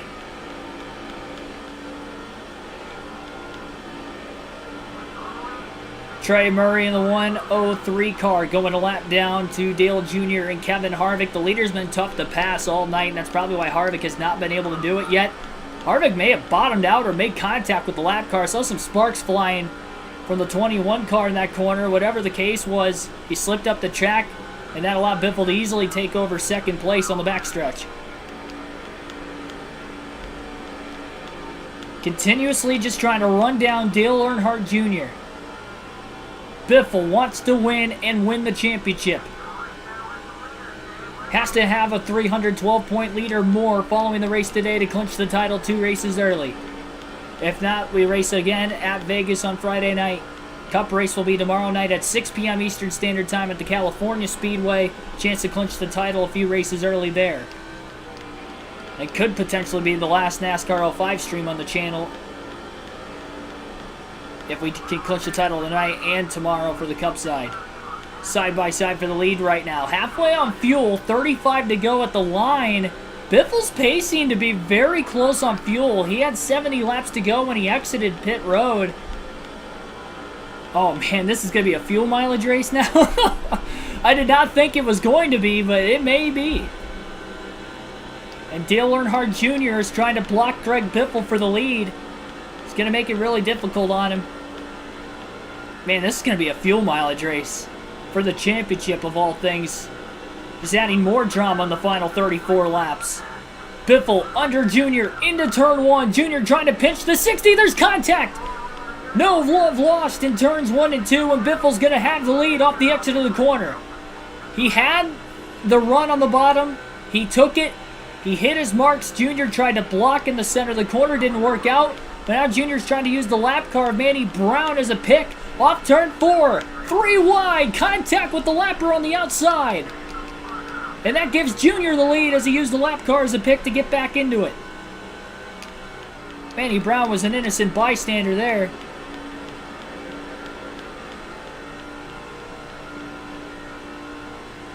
Junior fans won't like it. Hey, he threw the block. I did not move. Problem is, Biffle's going to have to find a way to get back underneath him again. He's had the superior car. That's going to help. Oh, over the back of Dale Jr. Jr. with a block. Into turn 1. Biffle knew he wasn't going to hold it that time. Had to get on the brakes pretty heavy. Slid the front tires a bit. Caution comes out. Consider pitting. Well, if a caution comes out, we should make it. It's going to be a fuel mileage race if it stays green, but if yellow comes out, I think we'll be 2 to 3 laps to the good. But the tires matter so much at this racetrack, though. That's the thing. So I feel like everybody would pit if a caution came out regardless. Depending on how many laps are left in the race, though, if we only have a few laps left, I think some drivers are going to stay out, so you have to stay out if you have this track position. Sense of Logano coming now. We're going to try to race him clean. Although Dale Jr. is being very aggressive, trying to get yet another win late in the season. Won 2 of the last 4 races in the Busch Series. Literally the only 2 that Biffle did not win in this stretch.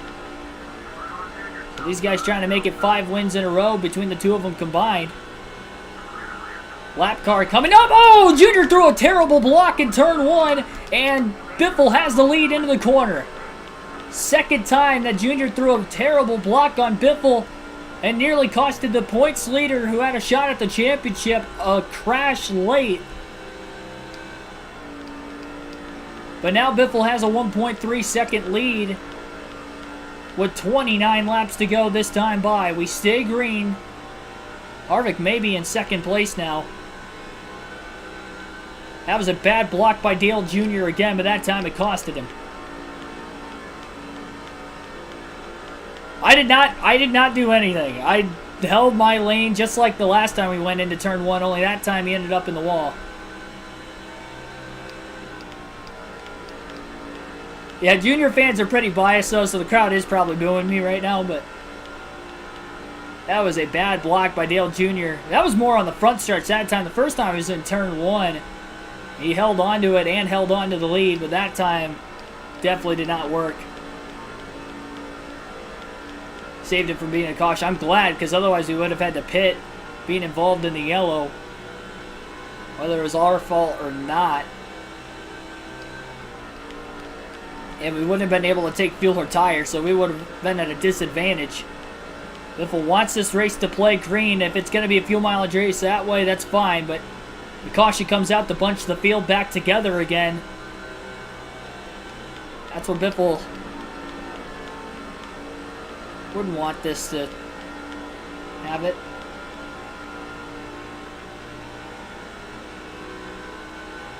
Yeah, I mean, you guys know me. I 9 times out of 10 try to race clean. I'm all about sending it on the last lap if, you know, I'm under the right circumstances for it, that it calls for it. But in that circumstance right there, I mean, we still had 30 to go, and I was there. He just pulled down twice.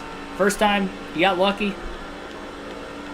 Second time, it costed Junior obviously way more than it costed Greg Biffle.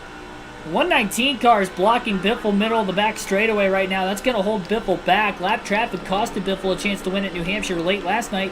And just think, I mean, that's 10 more points Biffle could have had with a win last night that got robbed away late. So, I mean, that could have put Hornaday in a position where he would have had to finish probably 12th or better. But instead, it's 10th or better today, and that could be a big difference as well if Hornaday does get back in the top 10. Sorry, 10th or worse for Biffle to win the title, not 10th or better.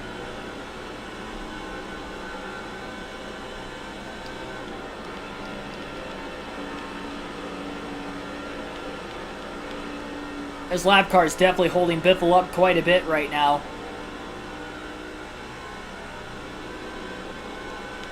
Trying to get to the inside of him. Biffle had that 1.3 second lead. It's down to about 9/10 of a second into turns 1 and 2. Kevin Harvick is in second place. I don't know how far back Dale Jr. fell. Harvick is, of course, a teammate of Ron Hornaday's. He might have a little bit more of a justified reason to potentially race Biffle harder. These two are rivals in real life around this time period in NASCAR as well. As we mentioned earlier on in the race. Though they've raced each other clean in both the Cup and the Busch Series on this game. Biffle squeezes under the 119 car in the middle of turns 1 and 2. Got into him a bit off of the exit of turn 2. That's going to cost Biffle a little time. He's trying to make the clean pass on him, but he's really unable to do it right now. And a little bit of a bobble allowed for Harvick to be about a 10th quicker that last lap.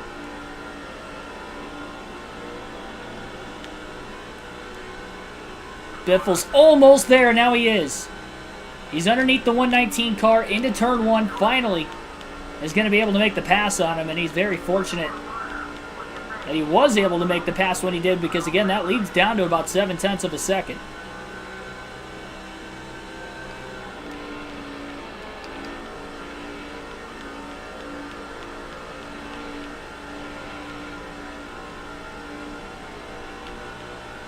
$21 to go.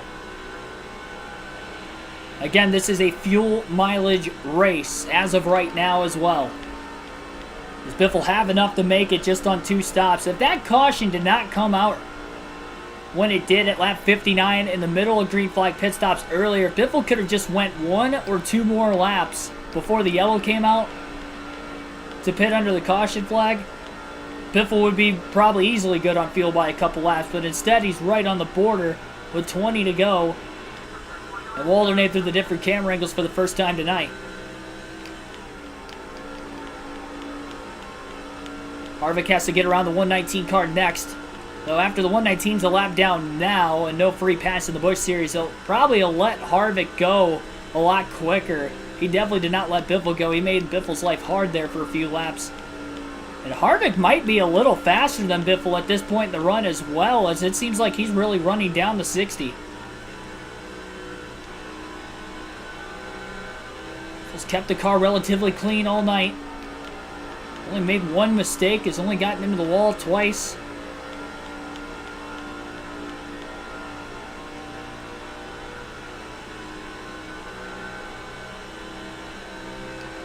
Great race though so far tonight at Charlotte and at the Lowe's Motor Speedway.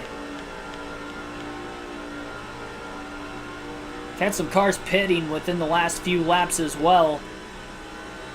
It's worth noting, and these are the guys that definitely think that they can't make it to the end. Quite a few drivers short pit a little bit earlier on as well. Quarter tank of gas left for Biffle at 18 laps to go off the exit of turn 2. Quarter tank of gas to try and go about 17 2/3 laps at the Lowe's Motor Speedway. All for the championship. A lot of clean air in front of Biffle though right now. That's definitely going to likely help him hold on to the lead on the 21 of Harvick. He's found some good late run speed, long run speed. Dale Jr.'s in third, about a second behind Harvick. Want another shot at a win. Biffle's dominated this race though, leading over half the laps. Harvick will pit off turn 4. He knows he's going to be well short. 16 laps to go.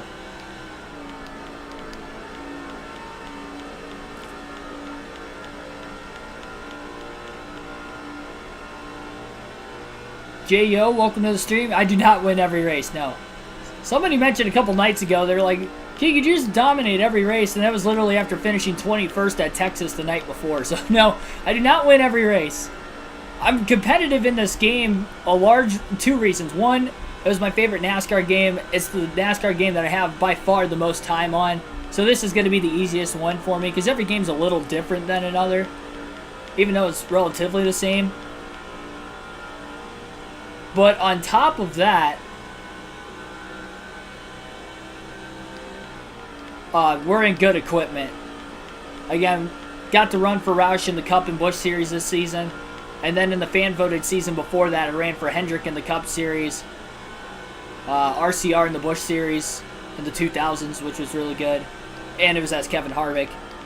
And then in the trucks, I ran as Carl Edwards, which was Roush. And then the other fan-voted season, Bobby Hamilton Sr.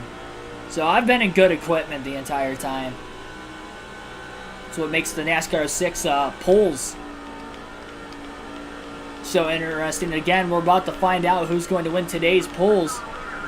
So vote down in the community tab on the channel to place your vote for who you want me to race as, at least as of right now in the Cup Series and NASCAR 6 when the time comes. You have to clinch both the Cup and Busch Series championships first. We're in the process of trying to do that right now. And with the Busch race tonight, it is possible, as stated in the thumbnail.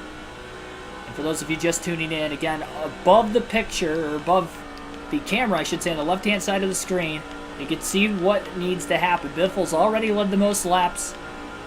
Now he just needs to win. It is a fuel mileage race to the end. Biffle trying to make it on 2 stops, most of the field on a 3-stop strategy.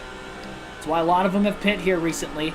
Dale Jr. just pit a couple laps ago, so it's going to ease the pressure behind Biffle. It gives him about an 11-second lead.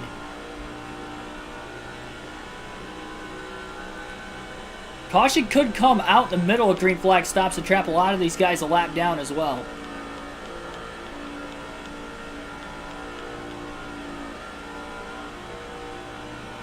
I don't know if I want to save fuel. I think I want to...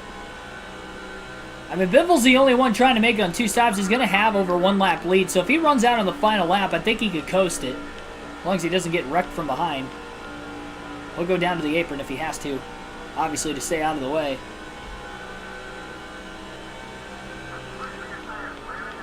Put the right side tires in the yellow right now for Biffle. 10 laps to go this time by.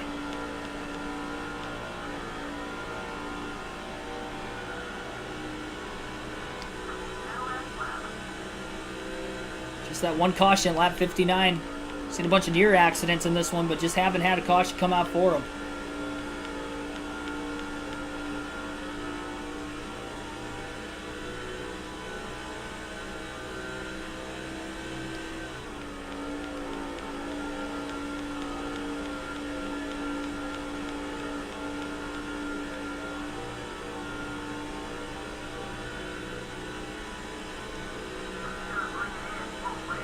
Eighth of a tank of fuel left for Biffle. Again, if Biffle does hold on and have enough fuel to the end these final 9 laps, where will Ron Hornaday then finish?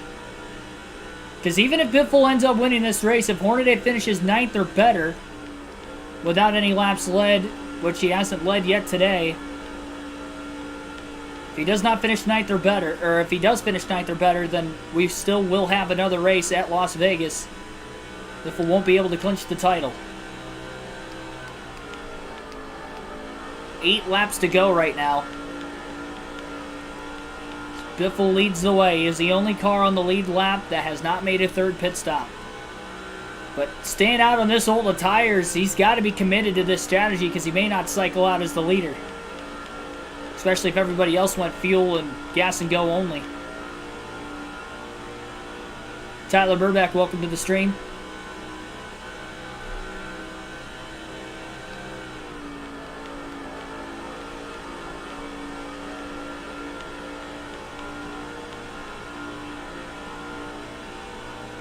Six and a half laps to go.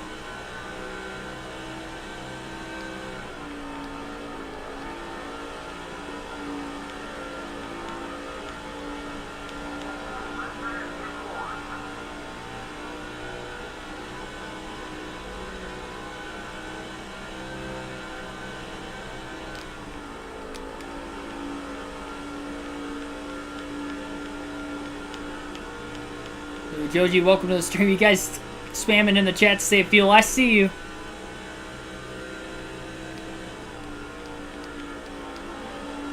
I'm kind of on the boat of just running it until it dries out. We have such a big lead because nobody else is on this strategy that I just feel that if we have to coast at a half a lap, we will. 5 to go. We'll stick with the far chase cam for the rest of the race. Caution comes out. It could end the race. That would definitely help Biffle's chances of making it. Oh boy. 4 to go this time by. I think he's going to run out on the last lap, but again, with a 1 lap lead, because everybody else has already made their 3rd stop, I think he could coast it and still win this race.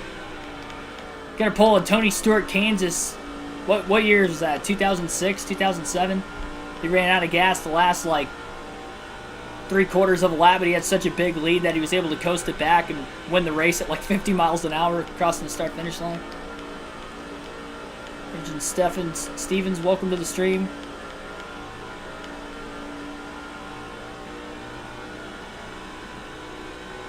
Three to go. At least the 4 tires aren't in the red like it was at Texas a few nights ago. That's why I'm able to hold on to it. Want to see he goes. It's probably going to end up happening. It's just how many laps are going to be left when Biffle runs out. I mean, you have to be committed now. Just in case anybody else went splash and go. 2 laps to go this time by. Championship on the line for Biffle. Moment of truth.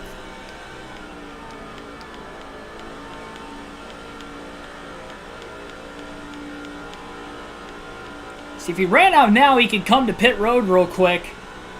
But once he gets off of turn 4, it's full commitment to the end of the lap from there. He's still got gas in it, off 4 this time. White flag in the air, 1 lap to go at the Lowe's Motor Speedway for Biffle to try and win the championship in the Busch Series. Rolling into turns 1 and 2 with just over a mile to go. And a 1 lap lead on the field as he's the only one on this strategy. Half a lap to go. He's easily going to be able to coast it from here. Fuel mileage race for Greg Biffle. He is going to win. Saving enough gas to the end as he coasts it off of turn 4. Checkered flag. Greg Biffle wins and potentially wins the championship. If Hornaday finishes 9th or better, we will race at Vegas. Hornaday finishes 5th. Oh, man. All for nothing. Wow. Ron Hornaday came back after a penalty early in the race during the first caution and finishes 5th. What a great rally for him to keep the championship alive. That's why I didn't say we won the championship when we crossed the line, because I didn't know if Hornaday came back or not. No burnout because we were out of gas. Biffle wins it on fuel mileage, but he is not the champion. He'll have to wait another night.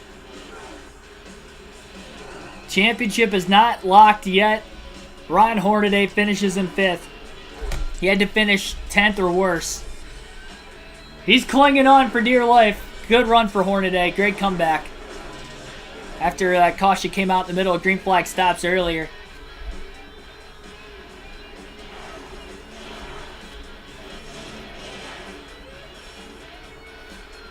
A lot of you guys are like, champion, champion. No, we didn't win the title, but we did win the race. It was a great win. Let's check out the rest of the finishing results. 1 hour, 48 minutes total time on today's race. Margin of victory, 1 lap, because Biffle was the only one to make it on 2 stops today. That caution at lap 59 made things close, but obviously he ran out of gas off turn 4 in the final lap, but he had a big enough lead. He definitely was able to coast that last quarter mile. And 1 caution for 3 caution laps, 9 lead changes in today's race. But pretty competitive, though, still for the most part. Biffle does win, leading 143 to 200 laps for his 18th win of the Busch Series season. So great job there. Dale Earnhardt Jr. ends up with 44 laps led, ends up finishing in 2nd. Kevin Harvick led 1 lap today, finishing 3rd. Kyle Busch led 1 lap, finished 4th. Hornaday, again, did not lead a lap, but ends up with a top 5. Good run for him, keeps his title hopes alive. Bobby Hamilton Jr. ends up leading 11 laps. He finishes in 6th place. Casey Atwood finishes 7th. Kenny Wallace finishes 8th. 9th was Ashton Lewis. And J.J. Yaley rounds out the top 10. Check to see who all DNF'd. I didn't think we had many engine failures in this one. I know 1 car wrecked out during that caution at lap 59. Yeah, Ray Westbury. Westbury was the guy that wrecked. He was a couple laps down, I guess, or something. Whatever the case was, he ended up losing. Yeah, because he lost a couple laps while he was trying to coast it back, and then he got drilled off turn 4. NASCAR Inside, welcome to the stream. Next season, beat Kyle Busch. It's up to the fan vote, which I don't think he won the fan vote. I think he's in the Busch Series in the next game, so you guys will have a shot to still vote for me to race as Busch in the Busch Series. But in the Cup side, he did not win the vote.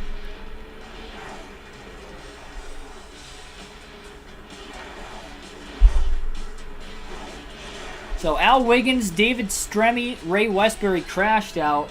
Stremme, Wiggins, blew engines. Dwayne Borland blew an engine. 4 DNFs today, 3 engine failures, and then 1 car crashed out of today's race. So we'll check out the point standings going into Las Vegas on Friday night on the channel, but this is not the final Busch race on the channel. Long live NASCAR 05. Of course, we have to do at least one more. The Samstown 300 at the Las Vegas Motor Speedway, 200 lapper there. It's going to take a lot for Hornaday to still have a shot at the championship going into the season finale at California. I mean, he's probably going to have to finish. He's probably going to have to win, lead the most laps in each of the last 2 races. And we're probably going to have to finish like 40th or worse in both. So as long as we don't DNF, we should have enough DNFs to cover the next race. Even if we crashed out late, if we still finish 39th, we might win, especially if we lead laps to get some bonus points in the race. So we'll still try to qualify well. We'll still push hard because you never know what can happen. And go for the title again in a couple nights. It came down to the wire today. Fuel mileage race. We ended up making it. We won. We did what we needed to do. We held Hornaday for not leading the lap. We led the most, but it still wasn't enough to win the championship tonight. I wonder if I could clinch the championship like leading the most laps. depending on where. I don't think it's quite that close. We'll see. We'll see what the gap is real quick. But it's not 312 points.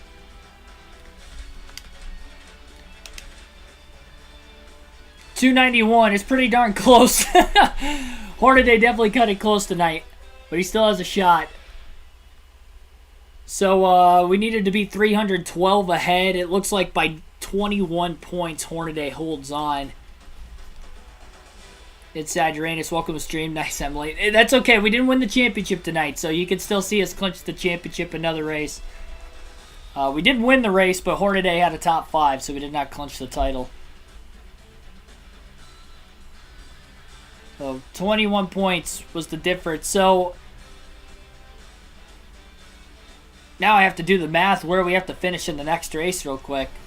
I need to look up the points per position. Well, don't go anywhere. Also, we will check out the polls NASCAR 06 tonight to see who you guys voted for me to race as. So I guess you guys have a little extra time with me trying to figure out the points situation going into Friday night's race at Vegas. 2004 NASCAR points format.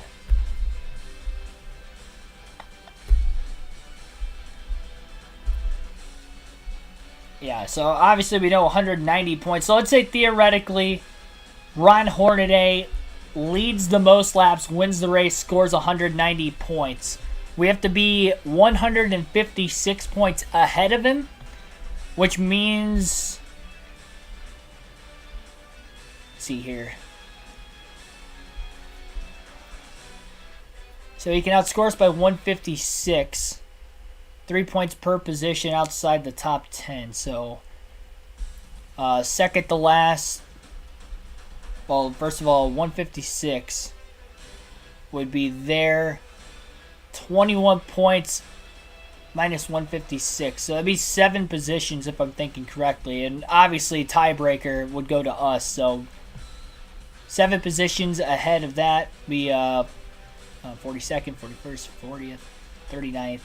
38th, 37th, 36th. So we have to finish 36th or better with no laps led.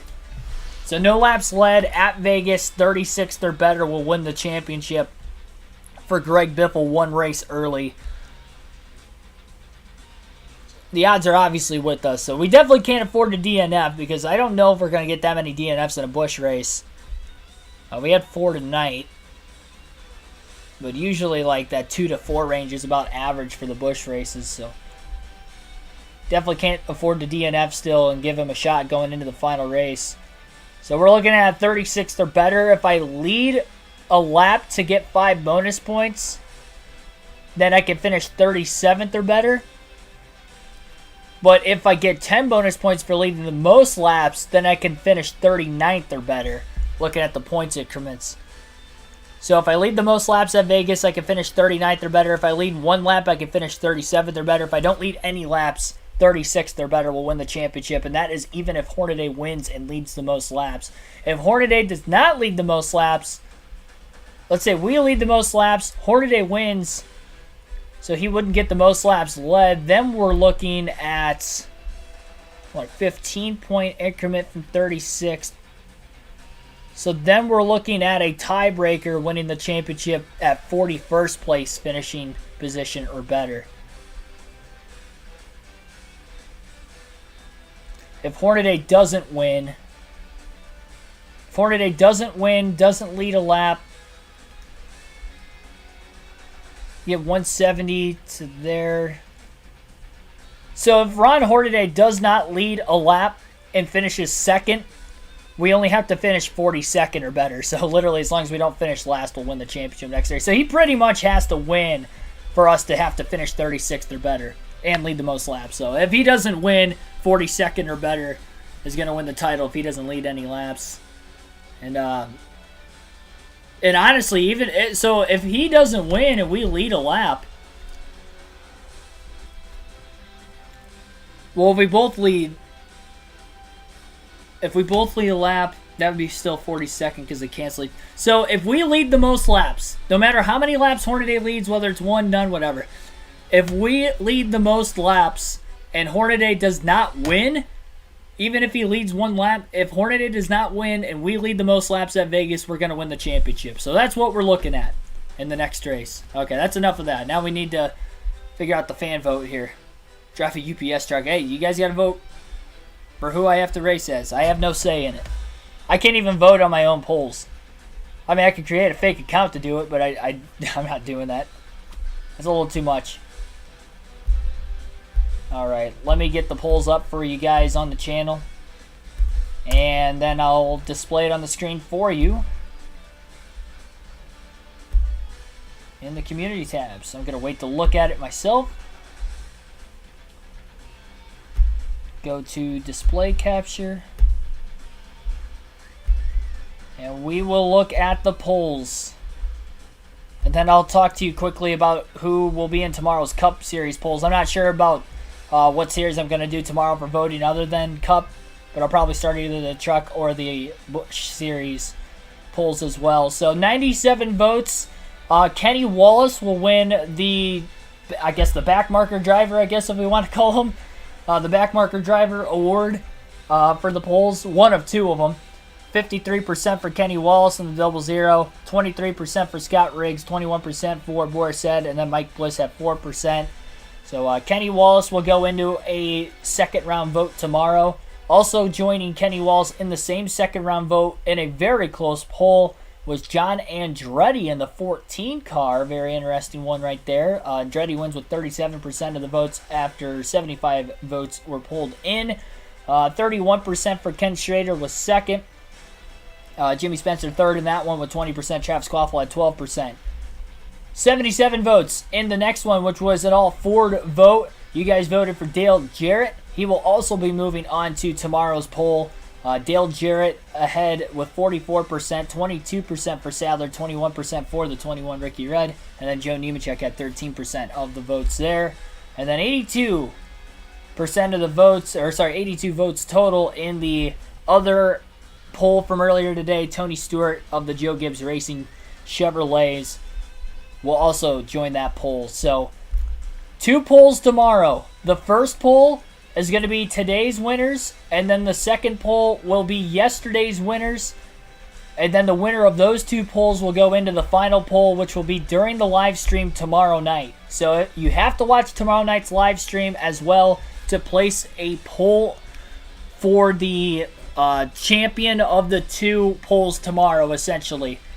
And then at the end of the stream tomorrow, we'll have the final vote. So we will know tomorrow who I am going to race as in NASCAR 06 for the Cup Series during the stream tomorrow night. At the end of the stream tomorrow night, really. So you'll definitely want to watch tomorrow night's stream for that reason. As well as the fact that we could clinch the Cup Series championship on NASCAR 05 as well. And then, again, the Busch or the Truck Series. Not sure which one yet, but one of those 2 series polls will also start tomorrow. Obviously, that will not be finished tomorrow with all the drivers that we have to get through poll-wise there. But that is that. So hopefully you guys enjoyed tonight's race. It was a good one. We had over 30 people watching at one point there at the end. Very entertaining race. Fuel mileage race at that. 18th win of the year for Greg Biffle. Show us your search history. I do not plan on doing that right now. No. You got, well, I mean, there's nothing bad in there. It's all NASCAR stuff. Like, it's just gonna be like NASCAR, like Racing Reference, NASCAR, yada yada yada, like point standings, whatever. NASCAR's website, fantasy NASCAR, Bet Online. Yeah, it's gonna be a bunch of stuff.